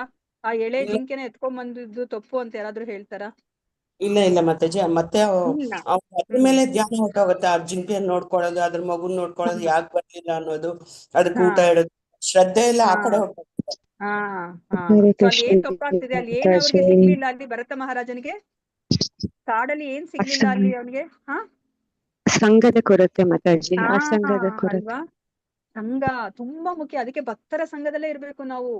ಭಕ್ತರ ಸಂಘ ಬಿಟ್ರೆ ನಾವು ಭಕ್ತಿಯನ್ನ ಮಾಡ್ಲಿಕ್ಕೆ ಆಗೋದಿಲ್ಲ. ಅದನ್ನ ನಾವೆಲ್ಲರೂ ಅರ್ಥ ಮಾಡ್ಕೋಬೇಕು. ಅದಕ್ಕೆ ನಾವ್ ಯಾವ್ದಾದ್ರು ಒಂದು ಕ್ಲಾಸ್ಗೆ ಜಾಯಿನ್ ಆಗ್ಬೇಕು. ನಮ್ಗೆ ಭಗವಂತ ಅನುಕೂಲ ಕೊಟ್ಟಿದ್ದಾರೆ, ಮನೆ ಹತ್ರ ಯಾವ್ದಾದ್ರು ಒಂದು ಇಸ್ಕಾನ್ ಟೆಂಪಲ್ ಇದೆ ಅಂದ್ರೆ ಅಲ್ಲಿ ಹೋಗಿ ನಮ್ಗೆ ಏನಾಗುತ್ತೋ ಅದು ಸೇವೆಯನ್ನ ಭಕ್ತರ ಸಂಘದಲ್ಲಿ ಸೇರ್ಕೊಂಡು ನಾವು ಸೇವೆನ ನಾವು ಮಾಡ್ಬೇಕಾಗತ್ತೆ ಅಲ್ವಾ? ಇಲ್ಲ ನಮ್ಗೆ ಆಗ್ತಿಲ್ಲ, ಹೋಗ್ಲಿಕ್ಕೆ ಆಗಲ್ಲ ಅಂದ್ರೆ ನಾವು ಆನ್ಲೈನ್ ಅಲ್ಲೂ ಅಷ್ಟೇನೆ ನಾವು ಇರ್ಲೇಬೇಕು ನಾವು ಭಕ್ತರ ಸಂಘದಲ್ಲಿ. ಇಲ್ಲಾಂದ್ರೆ ನಾವು ಮುಂದೆ ಹೋಗ್ಲಿಕ್ಕೆ ಸಾಧ್ಯನೇ ಇಲ್ಲ ಅಲ್ವಾ? ಭಕ್ತರ ಸಂಘ ಅನ್ನೋದು ತುಂಬಾ ಮುಖ್ಯ. ಅಲ್ಲಿ ಭರತ ಮಹಾರಾಜನಿಗೆ ಭಕ್ತರ ಸಂಘ ಇಲ್ಲ, ಮತ್ತೆ ಅಲ್ಲಿ ಗುರುಗಳ ಮಾರ್ಗದರ್ಶನ ಇಲ್ಲ. ಯಾರಾದ್ರೂ ಇದ್ದಿದ್ರೆ ಹೇಳ್ತಿದ್ರು, ಏನ್ ಮಾಡ್ತಾ ಇದ್ಯಾ ಭರತ ನೀನ್ ಏನಕ್ಕೋಸ್ಕರ ಬಂದಿದ್ದು ನೀನು ಈ ಒಂದು ಕಾಡಿಗೆ ಅಲ್ವಾ? ನೋಡಿದ್ರೆ ನೀನು ಈ ಒಂದು ಜಿಂಕೆಗೆ ಮೋಹಗೊಳ್ಬೇಕು ಅಂದ್ರೆ ನಿನ್ಗೆ ಅಲ್ಲೇನೆ ಇತ್ತಲ್ಲ, ಅಲ್ಲಿ ಆ ಮೋಹಗೊಳ್ಳದೆ ನಿನ್ಗೆ ಬೇಕು ಅಂತ ಇದ್ದಿದ್ರೆ ಅಲ್ಲಿ ನಿನಗೆ ಎಂತಹ ಸುಂದರವಾದಂತಹ ರಾಣಿ ಇದ್ಲು, ಮಕ್ಕಳಿದ್ರು, ಪ್ರಜೆಗಳಿದ್ರು ಅಲ್ವಾ? ಸೊ ನಿನ್ ರಾಜ್ಯ ಇತ್ತು, ಅದನ್ನ ಯಾಕೆ ಬಿಡ್ಬೇಕಾಗಿತ್ತು ಅಂತ ಹೇಳ್ಬಿಟ್ಟು ಯಾರಾದ್ರೂ ಹೇಳ್ತಾ ಇದ್ರು ಅಲ್ವಾ? ಭಕ್ತರ ಸಂಘ ಅಥವಾ ಗುರುಗಳ ಒಂದು ಮಾರ್ಗದರ್ಶನ ಇದ್ದಿದ್ರೆ ಭರತನಿಗೆ ಹಂಗ ಆಗ್ತಾ ಇರ್ಲಿಲ್ಲ ಅಲ್ವಾ? ಅದಕ್ಕೇನೆ ಆ ಭರತನ ಆ ಒಂದು ಪ್ರಸಂಗದಲ್ಲಿ ನಾವ್ ಏನನ್ನ ಅರ್ಥ ಮಾಡ್ಕೋಬೇಕು, ಟೇಕ್ ಹೋಮ್ ಮೆಸೇಜ್ ಏನು ಅಂತಂದ್ರೆ, ಸೊ ನಾವು ಭಕ್ತರ ಸಂಘದಲ್ಲಿ ಇರ್ಬೇಕು, ಮತ್ತೆ ಆ ಒಂದು ಗುರುಗಳ ಮಾರ್ಗದರ್ಶನದಲ್ಲೇ ನಾವು ನಡಿಬೇಕಾಗತ್ತೆ ಅಲ್ವಾ? ನೋಡಿ, ನಮ್ ಜೀವನದಲ್ಲಿ ಏನಾದ್ರೂ ಈ ತರ ಒಂದು ಆತಂಕದ ಒಂದು ಸ್ಥಿತಿ ಬಂದಾಗ ಸೊ ನಮ್ಗೆ ಗುರುಗಳಿದ್ರೆ ಅವ್ರು ಮಾರ್ಗದರ್ಶನ ಕೊಡ್ತಾರೆ ಅಲ್ವಾ? ಭಕ್ತರ ಸಂಘದಲ್ಲಿ ಇದ್ರೆ ಭಕ್ತರು ಹೇಳ್ತಾರೆ, ಇವಾಗ ನನಗೆ 16 ರೌಂಡ್ ಚಾಂಟ್ ಮಾಡಕ್ ಆಗ್ತಿಲ್ಲ ಅಂತ ಅವ್ರಿಗೆ ಗೊತ್ತಾದ್ರೆ ನೀನ್ ಏನ್ ಮಾಡ್ತಾ ಇದೀಯ ಅಂತ ಹೇಳ್ಬಿಟ್ಟು ನಮ್ಗೆ ಹೇಳ್ತಾರೆ ಅವರು ಅಲ್ವಾ? ನಮ್ಮ ಭಕ್ತರ ಸಂಘದಲ್ಲಿ ಇದ್ರೆ ನೀನ್ ಮಾಡ್ಬೇಕು ಅಂತ. ಅಕಸ್ಮಾತ್ ನಾನು ಚಾಂಟ್ ಮಾಡ್ತಿದ್ರೆ ನಿದ್ದೆ ಮಾಡ್ತಿದ್ರೆ ಎದ್ದೊಳಿಸ್ತಾರೆ ಅಲ್ವಾ? ಏನ್ ಮಾಡ್ತಾ ಇದೀಯ ನೀನು? ಚಾಂಟ್ ಮಾಡ್ಬೇಕು, ನೀನ್ ನಿದ್ದೆ ಮಾಡ್ತಾ ಇದೀಯಾ ಅಂತ. ಅಥವಾ ನಾನು ಆ ಒಂದು ರೆಗ್ಯುಲೇಟಿವ್ ಪ್ರಿನ್ಸಿಪಲ್ಸ್ ಅನ್ನ ಫಾಲೋ ಮಾಡ್ತಿಲ್ಲ ಅಂತಂದ್ರೆ ಅವ್ರು ನಮ್ಗೆ ಎಚ್ಚರಿಸ್ತಾರೆ ಅಲ್ವಾ? ಸೊ ಅದಕ್ಕೋಸ್ಕರ ಭಕ್ತರ ಸಂಘ ಅನ್ನೋದು ತುಂಬಾನೇ ಮುಖ್ಯ ಅಂತ ಹೇಳ್ಬಿಟ್ಟು ನಾವು ಈ ಭರತ ಮಹಾರಾಜನ ಪ್ರಸಂಗದಿಂದ ನಾವು ಅರ್ಥ ಮಾಡ್ಕೋಬೇಕಾಗುತ್ತೆ. ಮತ್ತೆ ಇಲ್ಲಿ ಚಿತ್ರಕೇತುದು ಅದನ್ನು ಸಹ ನಾವು ಚರ್ಚೆ ಮಾಡಿದ್ವಿ. ಸೊ ಚಿತ್ರಕೇತು ಪತನಗೊಂಡು ವೃತ್ರಾಸುರನೆಂಬ ರಾಕ್ಷಸನಾದನು, ಆದರೆ ಅವನು ಕೂಡ ರಕ್ಷಿತನಾದನು. ಹೀಗೆ ವ್ಯಕ್ತಿಯು ಭಕ್ತಿಯೋಗದ ಮಾರ್ಗದಿಂದ ಪತಿತನಾದರೂ ಅಂತಿಮವಾಗಿ ಅವನಿಗೆ ರಕ್ಷಣೆ ಒದಗುತ್ತದೆ ಅಲ್ವಾ? 1 ಜನ್ಮ ಅಥವಾ 2 ಜನ್ಮದಲ್ಲೇನೆ ಭಗವಂತ ಮತ್ತೆ ಅವರಿಗೆ ಒಂದು ಮಾರ್ಗದರ್ಶನವನ್ನ ಕೊಟ್ಟು ಅವರ ಬಳಿಗೆ ಅವರನ್ನ ಕರೆಸ್ಕೊತಾನೆ. ಸೊ ಹೀಗೆ ವ್ಯಕ್ತಿಯು ಭಕ್ತಿಯೋಗದ ಮಾರ್ಗದಿಂದ ಪತಿತನಾದರೂ ಅಂತಿಮವಾಗಿ ಅವನಿಗೆ ರಕ್ಷಣೆ ಒದಗುತ್ತದೆ. ಒಬ್ಬ ಭಕ್ತನು ಭಕ್ತಿ ಸೇವೆಯಲ್ಲಿ ಬಲವಾಗಿ ನೆಲೆಗೊಂಡರೆ ಅವನನ್ನು ರಕ್ಷಿಸಲು ದೇವೋತ್ತಮ ಪರಮ ಪುರುಷನು ಭರವಸೆ ಕೊಟ್ಟಿರುತ್ತಾನೆ ಅಲ್ವಾ? ಭಗವಂತನೇ ಭಗವದ್ಗೀತೆಯಲ್ಲಿ ಹೇಳಿದ್ದಾರೆ, ಅರ್ಜುನನ ಮುಖಾಂತರ ಹೇಳ್ಸಿದ್ದಾರೆ, ಅವರೇ ಡೈರೆಕ್ಟ್ ಆಗಿ ಹೇಳಿಲ್ಲ. ಯಾಕೆ ಹೇಳಿಲ್ಲ? ಕೌಂತೆಯ ಪ್ರತಿಜಾನೀಹಿ ನಮೇ ಭಕ್ತ ಪ್ರಣಶತಿ. ಅರ್ಜುನ ನೀನು ಘೋಷಿಸು, ಕೌಂತೆಯ ನೀನು ಕುಂತಿಯ ಪುತ್ರನಾದ ಅರ್ಜುನ ನೀನು ಘೋಷಣೆ ಮಾಡು, ನನ್ನ ಭಕ್ತ ಎಂದೂ ನಾಶ ಆಗೋದಿಲ್ಲ ಅಂತ ಹೇಳ್ಬಿಟ್ಟು ಅರ್ಜುನನ ಮುಖಾಂತರ ಅವರು ಘೋಷಿಸ್ತಾರೆ ಅಲ್ವಾ? ಯಾಕೆ ಇದನ್ನ ಮಾಡ್ತಾರೆ? ಯಾಕೆ ನೇರವಾಗಿ ಹೇಳುದಿಲ್ಲ ಕೃಷ್ಣ? ಅರ್ಜುನ ಪ್ರತಿಯೊಬ್ಬ ಜನಸಾಮಾನ್ಯರ ಪ್ರತೀಕ ಮಾತಾಜಿ. ಸೊ ಸಾಮಾನ್ಯರಲ್ಲಿ ಏನೆಲ್ಲ ಕ್ವಶನ್ ಬರ್ಬೋದು ಅದು ಅರ್ಜುನ ಕೂಡ ಅಲ್ಲಿ ಪ್ರಶ್ನೆ ಮಾಡ್ತಾರೆ. ಸೊ ಆ ಉದಾಹರಣೆಯ ಮೂಲಕ ಕೊಟ್ಟರೆ ಎಲ್ಲರಿಗೂ ಪರಿಹಾರ ಆಗುತ್ತೆ ಅಂತ ಮಾತಾಜಿ. ಇನ್ನ ಒಂದು ತುಂಬಾ ಇಂಪಾರ್ಟೆಂಟ್ ರೀಸನ್ ಇದೆ, ಭಕ್ತರನ್ನು ನಿಮಿತ್ತ ಮಾಡ್ಬೇಕು ಅಂತ ಹೇಳಿ ಮಾತಾಜಿ. ಇಲ್ಲ ಮತ್ತೆ ಇನ್ನ ಒಂದಿದೆ ತುಂಬಾ ಇಂಪಾರ್ಟೆಂಟ್. ನಮ್ಮಂತ ತಿಳಿ ಹೇಳಿಸ್ತಾ ಇದ್ದಾನಲ್ಲ ಮತ್ತೆ. ಇಲ್ಲ ಮತ್ತೆ ನಿಂಗೆ ಇದೆಲ್ಲ ಗೊತ್ತಿರುತ್ತೆ, ಇದನ್ನ ಕೇಳೋದು ಬೇಡ ಅನ್ಕೊಂಡೆ ಆಕ್ಚುಲಿ. ಆದ್ರೂ ಸಹ ಒಂದ್ಸತಿ ಯಾರಾದ್ರೂ ಹೊಸಬ್ರಿದ್ರೆ ಅವ್ರಿಗೆ ಗೊತ್ತಾಗ್ಲಿ ಅಂತ ನಾನು ಕೇಳೋಣ ಅಂತ ಇದನ್ನ ಹೇಳ್ದೆ. ಭಕ್ತರಿಗೆ ಹೆಸರು ಬರ್ಲಿಕ್ಕೆ ಬೇಕಾಗಿ ಮಾತಾಜಿ. ಭಕ್ತರಿಗೆ ಹೆಸರು ಬರ್ಲಿಕ್ಕೆ ಇದೆ, ಬಟ್ ತುಂಬಾ ಮುಖ್ಯವಾದ ರೀಸನ್. ಯಾರಾದ್ರೂ ಟ್ರೈ ಮಾಡ್ತೀರಾ? ಜನಸಾಮಾನ್ಯರಿಗೆ ಎಲ್ಲ ಗೊತ್ತಾಗ್ಲಿ ಅಂತ. ಹಾ ಮಾತಾಜಿ, ಅದೆಲ್ಲ ಬಿಟ್ಟು ಇನ್ನೊಂದು ತುಂಬಾ ಮುಖ್ಯವಾದದ್ದು ನೀವು ಭಗವಂತನಿಗೆ ತಾನ್ ಮಾಡ್ದೆ ಅಂತ ಹೇಳಿಸ್ಕೊಡೋದ್ಕಿಂತ ತನ್ನ ಭಕ್ತರು ಮಾಡ್ದ ಅಂತ ಹೇಳಿದಾಗ ಬಹಳ ಖುಷಿ ಆಗುತ್ತೆ ಮಾತಾಜಿ. ಅದಕ್ಕೋಸ್ಕರ ಭಕ್ತರ ಕೈಲಿ ಓಕೆ ಅವ್ರು ಎಲ್ಲಾನು ಅದಕ್ಕೆ ಭಕ್ತರ ಮೂಲಕನೇ ಮಾಡ್ಸೋದು. ಅವರು ಕುರುಕ್ಷೇತ್ರ ಯುದ್ಧ ಅವ್ರಿಗೇನ್ ಕಷ್ಟ ಇತ್ತಾ? ಆದ್ರೂ ಸಹ ಅರ್ಜುನನಿಗೆ ಹೆಸರು ಬರ್ಲಿ ಅಂತ ಮಾಡ್ಸಿದ್ರು. ಬಟ್ ಇದನ್ನ ಈ ಒಂದು ಮಾತನ್ನ ಯಾಕೆ ಅರ್ಜುನನ ಮುಖಾಂತರ ಹೇಳಿಸ್ತಾ ಇದಾರೆ? ಇನ್ನೊಂದು ತುಂಬಾ ಇಂಪಾರ್ಟೆಂಟ್ ಕಾರಣ. ಸೊ ನಾನು ನಿಮ್ಗೆ ಒಂದು ಕ್ಲೂ ಕೊಡ್ತೀನಿ. ಸೊ ಇವಾಗ ಭೀಷ್ಮ ಅವರ ಏನು ಕ್ಷರಶಯ್ಯ ಅಲ್ಲ. ಅವ್ರು ಯುದ್ಧ ಮಾಡ್ಬೇಕಾದ್ರೆ ಅವರು ಏನ್ ಮಾಡ್ತಾರೆ, ಅರ್ಜುನನಿಗೆ ಇನ್ನೇನು ಅವ್ರು ಬಾಣ ಬಿಟ್ಟು ಅರ್ಜುನನಿಗೆ ಇವಾಗಿನ್ನ ಆಲ್ಮೋಸ್ಟ್ ಕೊಲ್ಲೋ ತರ ಅಂತ ಒಂದು ಸ್ಥಿತಿ ಬಂದ್ಬಿಟ್ಟಿರತ್ತೆ. ಅವಾಗ ಕೃಷ್ಣ ಏನ್ ಮಾಡ್ತಾರೆ, ದ್ರೌಪದಿನ ಕಳಿಸ್ತಾರಲ್ಲ ಮಾತಾಜಿ. ಚಕ್ರ ಎತ್ಕೊಂಡು ಅವನೇ ಯುದ್ಧಕ್ಕೆ ಬರ್ತಾನೆ ಮಾತಾಜಿ. ಚಕ್ರ ಎತ್ಕೊಂಡ್ಬಿಟ್ಟು ಯುದ್ಧಕ್ಕೆ ಬರ್ತಾರೆ ಅಲ್ವಾ. ಕೃಷ್ಣ ಏನ್ ಪ್ರತಿಜ್ಞೆ ಮಾಡಿರ್ತಾರೆ, ಏನ್ ಪ್ರತಿಜ್ಞೆ ಮಾಡಿರ್ತಾರೆ, ನಾನು ಯಾವುದೇ ಒಂದು ಅಸ್ತ್ರ ಹಿಡಿಯೋದಿಲ್ಲ, ನಾನು ಸಾರಥ್ಯವನ್ನ ಮಾತ್ರ ವಹಿಸ್ತೀನಿ ಅಂತ ಹೇಳ್ತಾರೆ. ಕೊನೆಗೆ ಏನ್ ಮಾಡ್ಬಿಡ್ತಾರೆ, ಅರ್ಜುನನ ಕಾಪಾಡ್ಲಿಕ್ಕೆ ಅವ್ರು ಏನ್ ಮಾಡ್ತಾರೆ, ಆ ಒಂದು ರಥದ ಗಾಲಿಯನ್ನ ಎತ್ಕೊಂಡ್ ಬಂದ್ಬಿಡ್ತಾರೆ. ಅಂದ್ರೆ ಏನರ್ಥ, ತನ್ನ ಭಕ್ತರಿಗೋಸ್ಕರ ಅವ್ರು ಏನ್ ಮಾಡ್ಲಿಕ್ಕೂ ತಯಾರು. ಏನು ಬೇಕಾದ್ರೂ ಮಾಡ್ತಾರೆ. ಭಕ್ತರಿಗೋಸ್ಕರ ಅವ್ರಿಗೆ ನಾನ್ ಮಾತು ಕೊಟ್ಟಿದ್ದೀನಲ್ಲ, ನನ್ನ ಎಲ್ಲರನ್ನೂ ಸಹ ಮಾತು ತಪ್ಪಿದವ ಅಂತ ಹೇಳ್ಬಿಟ್ಟು ನನ್ನ ಹೀಯಾಳಿಸ್ತಾರಲ್ಲ ಅಂತ ಅವ್ರಿಗೆ ಯೋಚನೆ ಇಲ್ಲ. ಏನ್ ಅವ್ರಿಗೆ ಬೇಕಾಗಿರೋದು, ಭಕ್ತರ ರಕ್ಷಣೆ ಬೇಕು. ಅದಕ್ಕೆ ನನ್ನನ್ನು ಯಾರೇನ್ ಬೇಕಾದ್ರೂ ಅನ್ಕೊಳ್ಳಿ ಅಂತ ಹೇಳ್ಬಿಟ್ಟು ಅವ್ರೇನ್ ಮಾಡ್ತಾರೆ, ಆ ಒಂದು ರಥದ ಚಕ್ರವನ್ನ ಎತ್ಕೊಂಡ್ ಬರ್ತಾರೆ. ಆಗ ಅರ್ಜುನ ಕಾಲಿಗೆ ಅವ್ರು ಬೀಳ್ತಾರೆ ಅಲ್ವಾ. ಬೇಡ ಕೃಷ್ಣ, ನೀನು ಮಾತನ್ನ ಕೊಟ್ಟಿದ್ಯಾ, ನೀನು ಯಾವುದೇ ಒಂದು ಅಸ್ತ್ರವನ್ನ ಉಪಯೋಗಿಸುದಿಲ್ಲ ಅಂತ ಹೇಳ್ಬಿಟ್ಟು ಅವ್ರು ಅವಾಗ ತಡಿತಾರೆ ಅಲ್ವಾ. ಇಲ್ಲಾಂದ್ರೆ ಅವರು ಭೀಷ್ಮನ ಮೇಲೆ ಆ ಒಂದು ರಥದ ಗಾಲಿಯನ್ನ ಪ್ರಯೋಗ ಮಾಡ್ಲಿಕ್ಕೆ ಹೋಗ್ತಾರೆ ಅಲ್ವಾ. ಅಂದ್ರೆ ಏನರ್ಥ, ಭಕ್ತರಿಗೋಸ್ಕರ ಕೃಷ್ಣ ಏನ್ ಬೇಕಾದ್ರೂ ಮಾಡ್ತಾರೆ, ಅವ್ರ ಮಾತನ್ನು ಸಹ ತಪ್ತಾರೆ. ಆದ್ರೆ ಭಕ್ತರೇನಾದ್ರೂ ಮಾತು ಕೊಟ್ಟಿದ್ದಾರೆ ಅಂತಂದ್ರೆ ಕೃಷ್ಣ ಎಂತಹ ಸಂದರ್ಭ ಬಂದ್ರೂ ಸಹ ಅದನ್ನ ನಡೆಸಿಕೊಡ್ತಾರೆ ಅಲ್ವಾ. ನೋಡಿ, ಇವಾಗ ಬ್ರಹ್ಮ ಏನ್ ಮಾಡ್ಬಿಟ್ಟಿದ್ರು, ಬ್ರಹ್ಮ ಭಗವಂತನ ಭಕ್ತ ಅಲ್ವಾ. 12 ಮಹಾಜನರಲ್ಲಿ ಒಬ್ರು. ಅವರು ಹಿರಣ್ಯಕಶಿಪುಗೆ ಏನ್ ಮಾತು ಕೊಟ್ಟಿದ್ರು, ಆಯ್ತು ನಿನಗೆ ಈ ತರ ಯಾವ್ದೇ ಒಂದ್ರಿಂದ ಸಾವು ಬರೋದಿಲ್ಲ ಅಂತ ಹೇಳ್ಬಿಟ್ಟು ಮಾತು ಕೊಟ್ರು. ಅದಕ್ಕೋಸ್ಕರ ಭಗವಂತ ಏನ್ ಮಾಡಕ್ಕಾಯ್ತು, ನರಸಿಂಹನ ರೂಪದಲ್ಲಿ ಬರ್ಬೇಕಾಗತ್ತೆ ಅಲ್ವಾ. ಬ್ರಹ್ಮ ಕೊಟ್ಟಿರೋ ಒಂದು ಏನು ಏನ್ ಹೇಳ್ತಾರೆ, ಆಶೀರ್ವಾದ ಅಥವಾ ವರವನ್ನು ಸಹ ಅವರು ಏನು ಮೀರೋದಿಲ್ಲ. ಎಲ್ಲವನ್ನ ಅವರು ಏನು ರಕ್ಷಣೆ ಮಾಡ್ಕೊಂಡೆ ಅವರನ್ನ ಸಂಹಾರ ಮಾಡ್ತಾರೆ, ಹಿರಣ್ಯಕಶಿಪುವನ್ನ ಅಲ್ವಾ. ಸೊ ಅವರು ಹಗಲಲ್ಲಿ ರಾತ್ರಿಯಲ್ಲಿ ಮನೆ ಒಳಗಡೆ ಹೊರಗಡೆ ಮೇಲೆ ಕೆಳಗಡೆ ಎಲ್ಲೂ ನನಗೆ ಸಾವು ಬರಬಾರ್ದು, ಮನುಷ್ಯರ ರೂಪದಲ್ಲಿ ಇರೋರ್ಗೆ ಅಥವಾ ಪ್ರಾಣಿಗಳಿಂದ ನನಗೆ ಸಾವು ಬರಬಾರ್ದು, ಯಾವುದೇ ಒಂದು ಆಯುಧದಿಂದ ನನಗೆ ಸಾವು ಬರಬಾರ್ದು ಅಂತ ಕೇಳ್ಕೊಂಡಿರ್ತಾರೆ ಅಲ್ವಾ. ಅದೇ ರೀತಿ ಅವರು ನರಸಿಂಹನಾಗಿ ಬಂದು ಭಕ್ತ ಮಾತನ್ನ ಕೊಟ್ಟಿದ್ದಾನೆ ಅಲ್ವಾ. ಅವ್ರು ಬೇರೆ ರೂಪದಲ್ಲಿ ಬಂದು ಸಾಯಿಸ್ಬೋದಾಗಿತ್ತು, ಅದೇನ್ ಕಷ್ಟ ಇರ್ಲಿಲ್ಲ ಅಲ್ವಾ. ಆದ್ರೆ ಬ್ರಹ್ಮ ಕೊಟ್ಟಿದ್ದಾನೆ ಮಾತನ್ನ, ವರವನ್ನ ಕೊಟ್ಟಿದ್ದಾನೆ ಅಂತ ಹೇಳ್ಬಿಟ್ಟು ತನ್ನ ಭಕ್ತರ ಮಾತನ್ನ ರಕ್ಷಣೆ ಮಾಡ್ಲಿಕ್ಕೆ ಅವ್ರು ಯಾವತ್ತೂ ಸಹ ಅವರು ಎಲ್ಲವನ್ನ ಮೀರಲಿಕ್ಕೆ ಅವರು ತಯಾರಾಗಿರ್ತಾರೆ ಅಲ್ವಾ. ಅದಕ್ಕೋಸ್ಕರ ಅವ್ರು ಹೇಳ್ತಾ ಇಲ್ಲ, ಅವ್ರು ಹೇಳಿದ್ರೆ ಅವ್ರು ಮೀರ್ ಬಿಡ್ತಾರೆ ಆ ಮಾತನ್ನ. ಆದ್ರೆ ತನ್ನ ಭಕ್ತರೇನಾದ್ರೂ ಹೇಳಿದಾರೆ ಅಂದ್ರೆ ಅವ್ರು ಅದನ್ನ ಹೇಗಾದ್ರೂ ಮಾಡಿ ನಡೆಸಿಕೊಡ್ತಾರೆ. ಅದಕ್ಕೋಸ್ಕರನೇ ಅವರು ಅರ್ಜುನನ ಮೂಲಕ ಅವ್ರ ಬಾಯಿಂದ ಹೇಳಿಸ್ತಾ ಇದಾರೆ, ನೀನು ಘೋಷಣೆ ಮಾಡು ಅರ್ಜುನ, ನನ್ನ ಭಕ್ತ ಯಾವತ್ತೂ ನಾಶ ಆಗೋದಿಲ್ಲ, ನಮೇ ಭಕ್ತ ಪ್ರಣಶ್ಯತಿ ಅಂತ ಹೇಳ್ಬಿಟ್ಟು ನೀನು ಹೇಳು ಅಂತ ಹೇಳ್ಬಿಟ್ಟು ಅರ್ಜುನನ ಮೂಲಕ ಹೇಳಿಸ್ತಾರೆ. ಇವಾಗ ಅರ್ಜುನ ಹೇಳಿದಾನೆ ಅಂತಂದ್ರೆ ಇವಾಗ ಕೃಷ್ಣ ಕಾಪಾಡ್ಲೇಬೇಕು ಎಲ್ಲ ಭಕ್ತರನ್ನ ಅಲ್ವಾ. ಅವರನ್ನ ನಾಶ ಆಗ್ಲಿಕ್ಕೆ ಅವರು ಬಿಡೋದಿಲ್ಲ ಅಲ್ವಾ.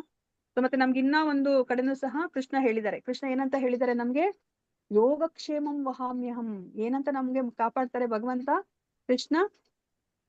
ಏನ್ ಮಾಡ್ತಾರೆ ಅವ್ರು ನಮ್ಗೆ, ಭಕ್ತರ ಏನ್ ಮಾಡ್ತಾರೆ ಅದ್ರ ಡೀಟೇಲ್ ಆಗಿ ಹೇಳ್ಬೇಕಲ್ವಾ, ಒಂದ್ ಸ್ವಲ್ಪ ಡೀಟೇಲ್ ಆಗಿ ಹೇಳ್ಬೇಕು. ಮಾತಾಜಿ ಅನನ್ಯಾಶ್ಚಿಂತೆ ಅಂತ ನಮಗೆ ಅದರ್ದನೆ ಹೇಳಿ ಮಾತಾಜಿ.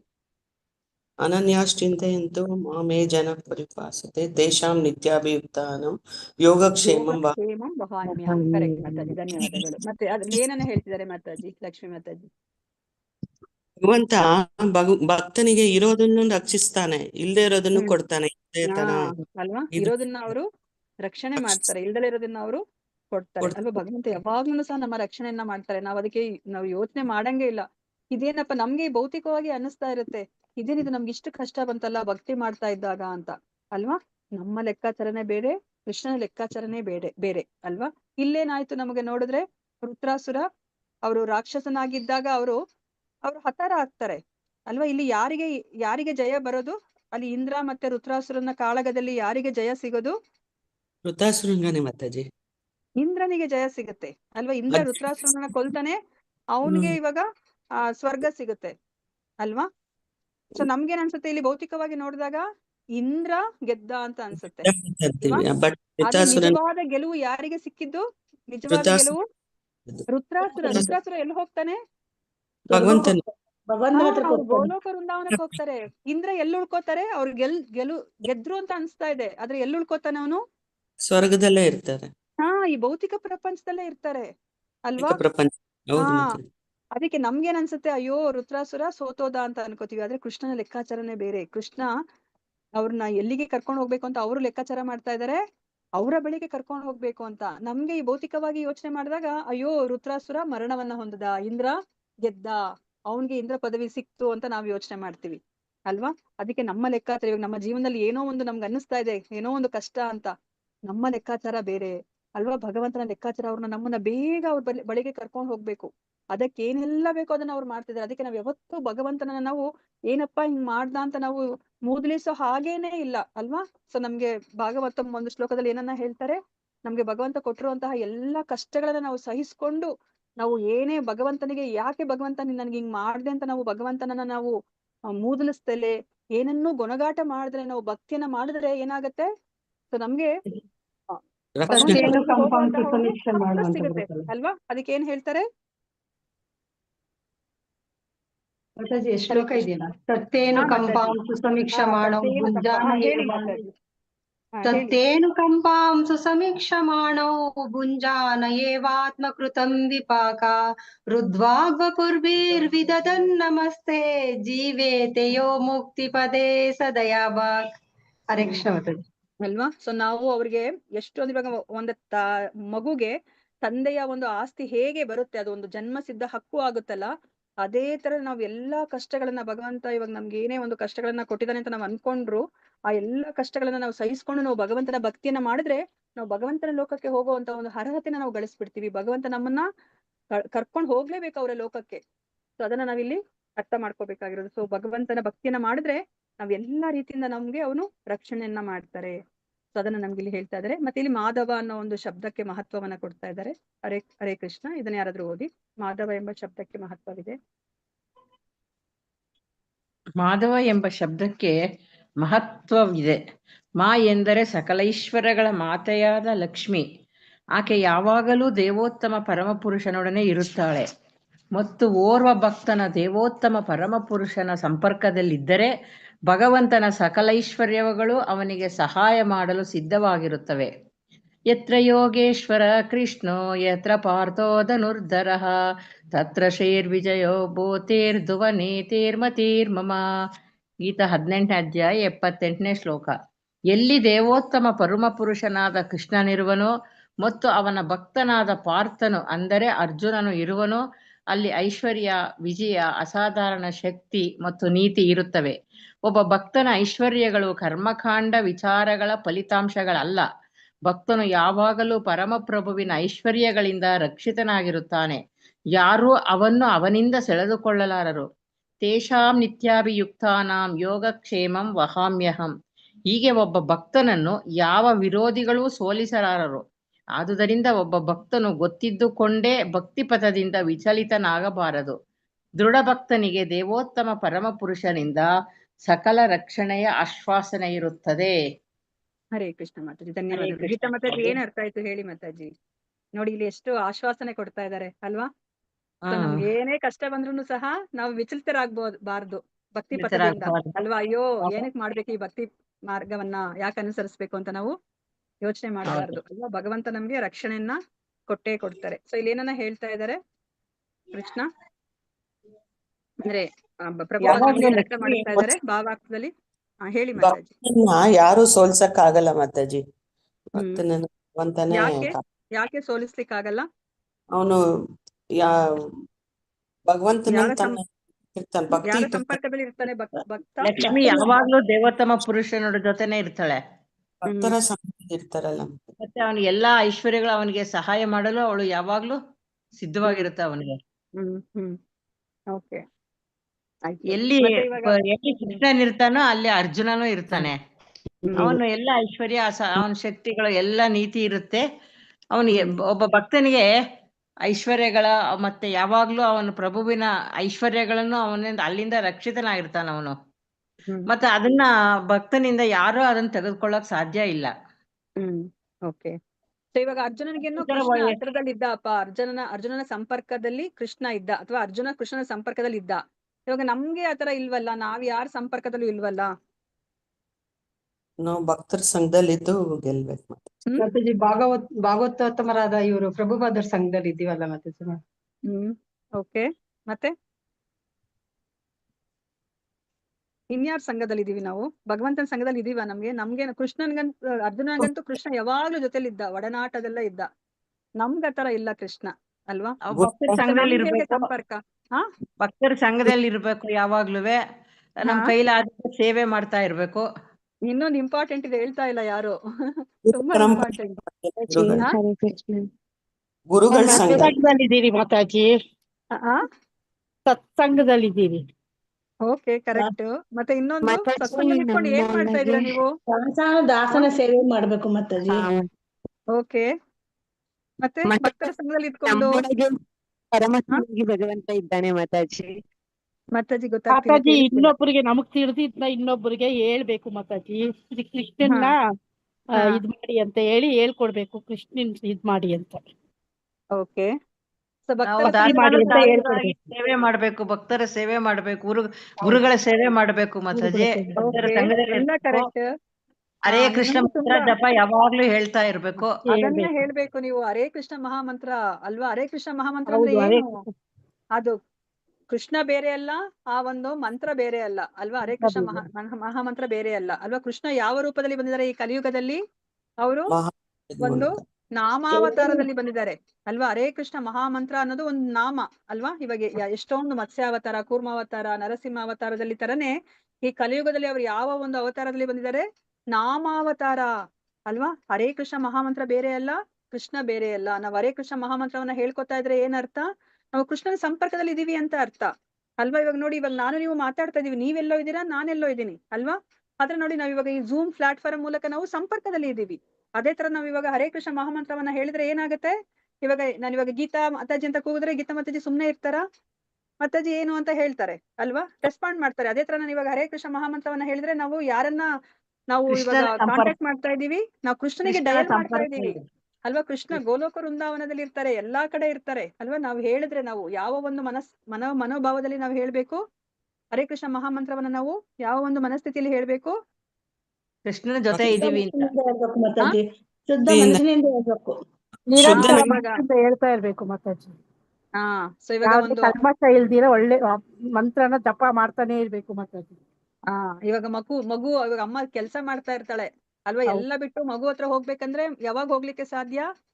ಇರೋ ಕೆಲ್ಸ ಎಲ್ಲ ಇಷ್ಟು ಕೆಲ್ಸ ಇರುತ್ತೆ. ಅಳ್ಬೇಕು ಮಗು ಅಲ್ವಾ? ಆ ಒಂದು ಅಳು ಕೇಳ್ದಾಗ ಮಗು, ಅವಾಗ ಅಮ್ಮ ಏನ್ ಮಾಡ್ತಾಳೆ? ಎಷ್ಟೇ ಕೆಲ್ಸ ಇದ್ರೂ ಸಹ ಬಿಟ್ಬಿಟ್ಟು ಮಗು ಹತ್ರ ಹೋಗ್ತಾಳೆ. ಅದೇ ತರನೇ ನಾವು ನಮ್ಮ ಒಂದು ಅಳು ಅಂದ್ರೆ ಕೂಗು ಆತರ ಇರ್ಬೇಕು. ಹರೇ ಕೃಷ್ಣ ಮಹಾಮಂತ್ರದ ಕೂಗು ಆತರ ಇದ್ರೆ ಖಂಡಿತ ಭಗವಂತ ಅವರು ನಮ್ಮ ಸಂಪರ್ಕದಲ್ಲಿ ಬರ್ತಾರೆ ಅಲ್ವಾ? ಅದಕ್ಕೆ ನಮ್ಗೆ ಯಾವ ತರ ಹರೇ ಕೃಷ್ಣ ಮಹಾಮಂತ್ರವನ್ನು ಹೇಳ್ಕೋಬೇಕು ಅಂತ ಹೇಳ್ತಾರೆ? ನಾವು ಪ್ರತಿ ಒಂದು ಪದವನ್ನು ಸಹ ನಾವು ಸ್ಪಷ್ಟವಾಗಿ ಉಚ್ಚಾರಣೆ ಮಾಡ್ಬೇಕು. ಮತ್ತೇನ್ ಮಾಡ್ಬೇಕು? ಅಪರಾಧ ಮಾಡಬಾರ್ದು ಅಂದ್ರೆ ಏನ್ ಅರ್ಥ ಮಾತಾಜಿ? ನಾವು ಹಂಗ್ ಹೇಳ್ತೀವಿ, ಬಟ್ ಅದ್ ಅಪರಾಧ ಮಾಡಬಾರ್ದು ಅಂದ್ರೆ ಏನ್ ಅರ್ಥ? 10 ಅಪರಾಧಗಳು ನಮ್ಗೆ ಗೊತ್ತಿದೆ, ಅದಕ್ಕೆ ನಾವು ದಿನಾ ಅದನ್ನ ಹೇಳ್ಕೊತೀವಿ. ಸೊ ಅದನ್ನ ನಾವು ಪ್ರಾಕ್ಟಿಕಲಿ ಮಾಡೋದು ಹೇಗೆ? ಆ ಪ್ರತಿಯೊಂದು ಪದವನ್ನು ಸಹ ನಾವು ಸ್ಪಷ್ಟವಾಗಿ ಉಚ್ಚಾರಣೆ ಮಾಡ್ಬೇಕು, ಮತ್ತೆ ಪ್ರತಿಯೊಂದು ಪದವನ್ನು ಸಹ ನಾವು ಕೇಳಿಸ್ಕೋಬೇಕು ಅಲ್ವಾ? ಹೌದು, ನಮ್ಮ ಮನಸ್ಸು ಎಲ್ಲಾ ಕಡೆ ಅಡ್ಡಾಡ್ತಾ ಇರುತ್ತೆ ಅಲ್ವಾ? ಎಲ್ಲ ಹಿಂದಿಂದು ಮುಂದಿಂದು ಎಲ್ಲ ಜ್ಞಾಪಕ ಬರ್ತಾ ಇರುತ್ತೆ. ನಮ್ಮ ಮನಸ್ಸು ಎಲ್ಲೆಲ್ಲೋ ಹೋಗಿ ಸಂಚಾರ ಮಾಡ್ಕೊಂಡು ಬರ್ತಾ ಇರುತ್ತೆ ಅಲ್ವಾ? ಸೊ ಆದ್ರೂನು ಸಹ ನಾವು ಆ ಮನಸ್ಸನ್ನ ಎಳ್ಕೊಂಡ್ ಬಂದು ನೀನ್ ಕೇಳಿಸ್ಕೊ ಅಂತ ಹೇಳ್ಬಿಟ್ಟು ನಾವು ಪ್ರತಿಯೊಂದು ಪದವನ್ನ ಅದನ್ನ ಕೇಳಿಸ್ಕೊಳ್ಲಿಕ್ಕೆ ನಾವು ಆ ಪ್ರಯತ್ನವನ್ನ ಮಾಡ್ಬೇಕು. ಆ ಪ್ರಯತ್ನವನ್ನೇ ಭಗವಂತ ನೋಡೋದು ಅಲ್ವಾ? ಆ ಪ್ರಯತ್ನವನ್ನ ನಾವು ಮಾಡ್ತಿದೀವಿ ಅಂತಂದ್ರೆ ನಾವು ಆ ಭಗವಂತನ ಆ ಕೃಪೆಗೆ ನಾವು ಖಂಡಿತ ನಾವು ಪಾತ್ರರಾಗ್ತೀವಿ. ಅವಾಗ ನಾವು ಭಗವಂತನ ಸಂಪರ್ಕಕ್ಕೆ ಬರ್ಲಿಕ್ಕೆ ಸಾಧ್ಯ ಆಗತ್ತೆ. ಸೊ ಭಗವಂತನ ಸಂಪರ್ಕದಲ್ಲಿ ನಾವಿದ್ದಾಗ ಏನಾಗುತ್ತೆ? ಭಗವಂತನ ಸಂಪರ್ಕದಲ್ಲಿ ಯಾರಿದ್ದಾರೆ? ಆ ಒಂದು ಅಷ್ಟೈಶ್ವರ್ಯಗಳನ್ನ ಹೊಂದಿರುವಂತಹ ಲಕ್ಷ್ಮೀ ಮಾತಾ ಇದ್ದಾರೆ ಅಲ್ವಾ? ಸೊ ಆ ಎಲ್ಲಾ ಶಕ್ತಿಗಳು ನಮ್ಗೆ ಇರೋದ್ರಿಂದ ಸೊ ನಮ್ಗೆ ಏನಾಗುತ್ತೆ? ನಮ್ಗೆ ನಾಶ ಅಂತೂ ನಾವು ಆಗ್ಲಿಕ್ಕೆ ಸಾಧ್ಯ ಇಲ್ಲ. ಅದಕ್ಕೆ ನಮ್ಗಿಲ್ಲಿ ಆ ಒಂದು ಕೊನೆಯ ಶ್ಲೋಕ, ಭಗವದ್ಗೀತೆಯ ಕೊನೆಯ ಶ್ಲೋಕವನ್ನ, ಯತ್ರ ಯೋಗೇಶ್ವರ ಕೃಷ್ಣೋ ಯತ್ರ ಪಾರ್ಥೋ ಧನುರ್ಧರಃ ತತ್ರ ಶ್ರೀರ್ ವಿಜಯೋ ಭೂತಿರ್ ಧ್ರುವ ನೀತಿರ್ಮ ತಿರ್ಮಮ ಅಲ್ವಾ? ನಮ್ಮ ಕಣ್ಣಿಗೆ ಕಾಣಿಸ್ತಾ ಇದೆ ಅಲ್ಲಿ. ಎಲ್ಲಿ ಕೃಷ್ಣಾರ್ಜುನರು ಇದ್ದಾರೋ ಅಲ್ಲಿ ಏನೇನಾಗ್ತಾ ಇದೆ? ಅಲ್ಲಿ ಶ್ರೀ. ಸೊ ಶ್ರೀ ಅಂತಂದ್ರೆ ಏನರ್ಥ? ಲಕ್ಷ್ಮಿ, ಐಶ್ವರ್ಯ, ಎಲ್ಲಾ ಐಶ್ವರ್ಯಗಳಿರುತ್ತೆ. ವಿಜಯ, ಸೊ ನಮ್ಗೆ ವಿಜಯ ಅನ್ನೋದು ಇರುತ್ತೆ. ಮತ್ತೆ ನೀತಿ ಅನ್ನೋದು ಸಹ, ಈ ಮೂರನ್ನು ಸಹ ಇರುತ್ತೆ. ಸೊ ಈ ಮೂರು ಇದ್ದಾಗ ನಮ್ಗೆ ಇನ್ನೇನ್ ಬೇಕು ನಮ್ಮ ಜೀವನದಲ್ಲಿ ಅಲ್ವಾ? ಸೊ ನಮ್ಗೆ ಆ ಪರಿಪೂರ್ಣ ಯಶಸ್ಸು ಅನ್ನೋದು ನಮ್ಗೆ ಸಿಗುತ್ತೆ. ಮತ್ತೆ ನಮ್ಗೆ ಇನ್ನ ಒಂದು ಏನನ್ನ ಹೇಳ್ತಿದ್ದಾರೆ? ಇವಾಗ ಯಾರಾದ್ರೂ ಒಬ್ರು ತುಂಬಾ ಎಲ್ಲಾ ಐಶ್ವರ್ಯಗಳನ್ನ ಹೊಂದಿದ್ರೆ, ಇವ್ರು ತುಂಬಾ ಪುಣ್ಯ ಮಾಡಿದಾರಪ್ಪ, ಆ ಪುಣ್ಯ ಕರ್ಮದ ಫಲದಿಂದ ಅವರು ಇಂತಹ ಒಂದು ಐಶ್ವರ್ಯನ ಪಡೆದಿದ್ದಾರೆ ಅಂತ ನಾವು ಮಾತಾಡ್ತೀವಿ ಅಲ್ವಾ? ಆದ್ರೆ ನೋಡಿ ನಮ್ಗೆ ಇಲ್ಲಿ ಪ್ರಭುಪಾದರು ಅರ್ಥ ಮಾಡಿಸ್ತಾ ಇದ್ದಾರೆ. ಯಾರು ಭಕ್ತರು ಇರ್ತಾರೋ ಅವ್ರಿಗೆ ಈ ಐಶ್ವರ್ಯಗಳೆಲ್ಲರೂ ಸಹ ಅವರ ಕರ್ಮದ ಫಲದಿಂದ ಬಂದಿಲ್ಲ ಅಂತ ಹೇಳ್ತಾ ಇದ್ದಾರೆ. ಸೊ ಕರ್ಮ ಕಾಂಡದಿಂದ ಅದು ಬಂದಿಲ್ಲ, ಕರ್ಮದ ಫಲಗಳಲ್ಲ, ಕರ್ಮಕಾಂಡ ವಿಚಾರ ಫಲಿತಾಂಶಗಳಲ್ಲ, ಇದೆಲ್ಲವೂ ಸಹ ಈ ಭಕ್ತನ ಐಶ್ವರ್ಯಗಳು ನೋಡಿ, ಅದೆಲ್ಲನೂ ಸಹ ಭಗವಂತನ ನೇರ ಕೃಪೆ ಅಂತ ಹೇಳ್ತಾ ಇದ್ದಾರೆ ಅಲ್ವಾ. ಸೊ ಇದಕ್ಕಿನ್ನ ಏನ್ ಬೇಕು, ಅದಕ್ಕೆ ನಾವು ಭಕ್ತಿ ಮಾರ್ಗದಲ್ಲಿದ್ದಾಗ ಅಕಸ್ಮಾತ್ ನಮ್ಗೆ ಏನೋ ಒಂದು ಅಡೆತಡೆ ಕಷ್ಟಗಳು ಬಂದ್ರೂ ಸಹ ನಾವು ವಿಚಲಿತರಾಗಬಾರ್ದು, ಈ ಮಾರ್ಗವನ್ನ ಬಿಟ್ಟು ಹೋಗ್ಬಾರ್ದು, ಹರೇ ಕೃಷ್ಣ ಮಹಾಮಂತ್ರವನ್ನ ಹೇಳ್ಕೊಡೋದನ್ನ ನಾವು ನಿಲ್ಲಿಸಬಾರ್ದು. ಆ 16 ರೌಂಡ್ಸ್ ಏನಿದೆ ಅದನ್ನ ನಾವು ಮಾಡ್ಲೇಬೇಕು. ಆಗ ಕೃಷ್ಣನ ಸಂಪರ್ಕದಲ್ಲಿ ಇದ್ದಾಗ ಏನಾಗುತ್ತೆ, ಸೊ ನಮ್ಗೆ ಭಗವಂತನ ಆ ಒಂದು ಸಕಲ ರಕ್ಷಣೆ ನಮಗೆ ಸಿಗುತ್ತೆ ಅಂತ ಹೇಳ್ಬಿಟ್ಟು ನಮ್ಗೆ ಇಲ್ಲಿ ಪ್ರಭುಪಾದರು ಅರ್ಥ ಮಾಡಿಸ್ತಾ ಇದ್ದಾರೆ. ಸೊ 4:07 ಆಗೋಯ್ತು. ಓಕೆ, ಸಾರಿ. ಸೊ ಗರ್ಭಸ್ತುತಿ ಕಿ ಜೈ, ಶ್ರೀಲ ಪ್ರಭುಪಾದ್ ಕಿ ಜೈ, ಶ್ರೀಲ ಗುರುದೇವ್ ಕಿ ಜೈ, ಶ್ರೀಮದ್ ಭಾಗವತ ಗ್ರಂಥ ಮಹಾರಾಜ್ ಕಿ ಜೈ. ಇಲ್ಲಿ ನೆರೆದಿರುವ ಅನಂತ ಕೋಟಿ ವೈಷ್ಣವ ಭಕ್ತರೊಂದಿಗೆ ಕಿ ಜೈ. ವಾಂಚ ಕಲ್ಪತೃಭ್ಯಶ್ಚ ಕೃಪಾ ಸಿಂಧುಭ್ಯೇವ ಚ ಪತಿತನಾಂ ಪಾವನೇಭ್ಯೋ ವೈಷ್ಣವೇಭ್ಯೋ ನಮೋ ನಮಃ. ಹರೇ ಕೃಷ್ಣ ಕೃಷ್ಣ ಕೃಷ್ಣ ಹರೇ ಹರೇ, ಹರೇ ರಾಮ ರಾಮ ರಾಮ ಹರೇ ಹರೇ. ಹರೇ ಕೃಷ್ಣ. ಎಲ್ಲರಿಗೂ ಸಹ ಧನ್ಯವಾದಗಳು. ಇಷ್ಟೊತ್ತು ನೀವು ಶ್ರದ್ಧೆಯಿಂದ ಕುತ್ಕೊಂಡು ಕೇಳಿರೋದಕ್ಕೆ. ಪ್ರತಿಕ್ಷಣವೂ ಕೃಷ್ಣನ ನಾಮಸ್ಮರಣೆ ಮಾಡ್ತಾರಿ.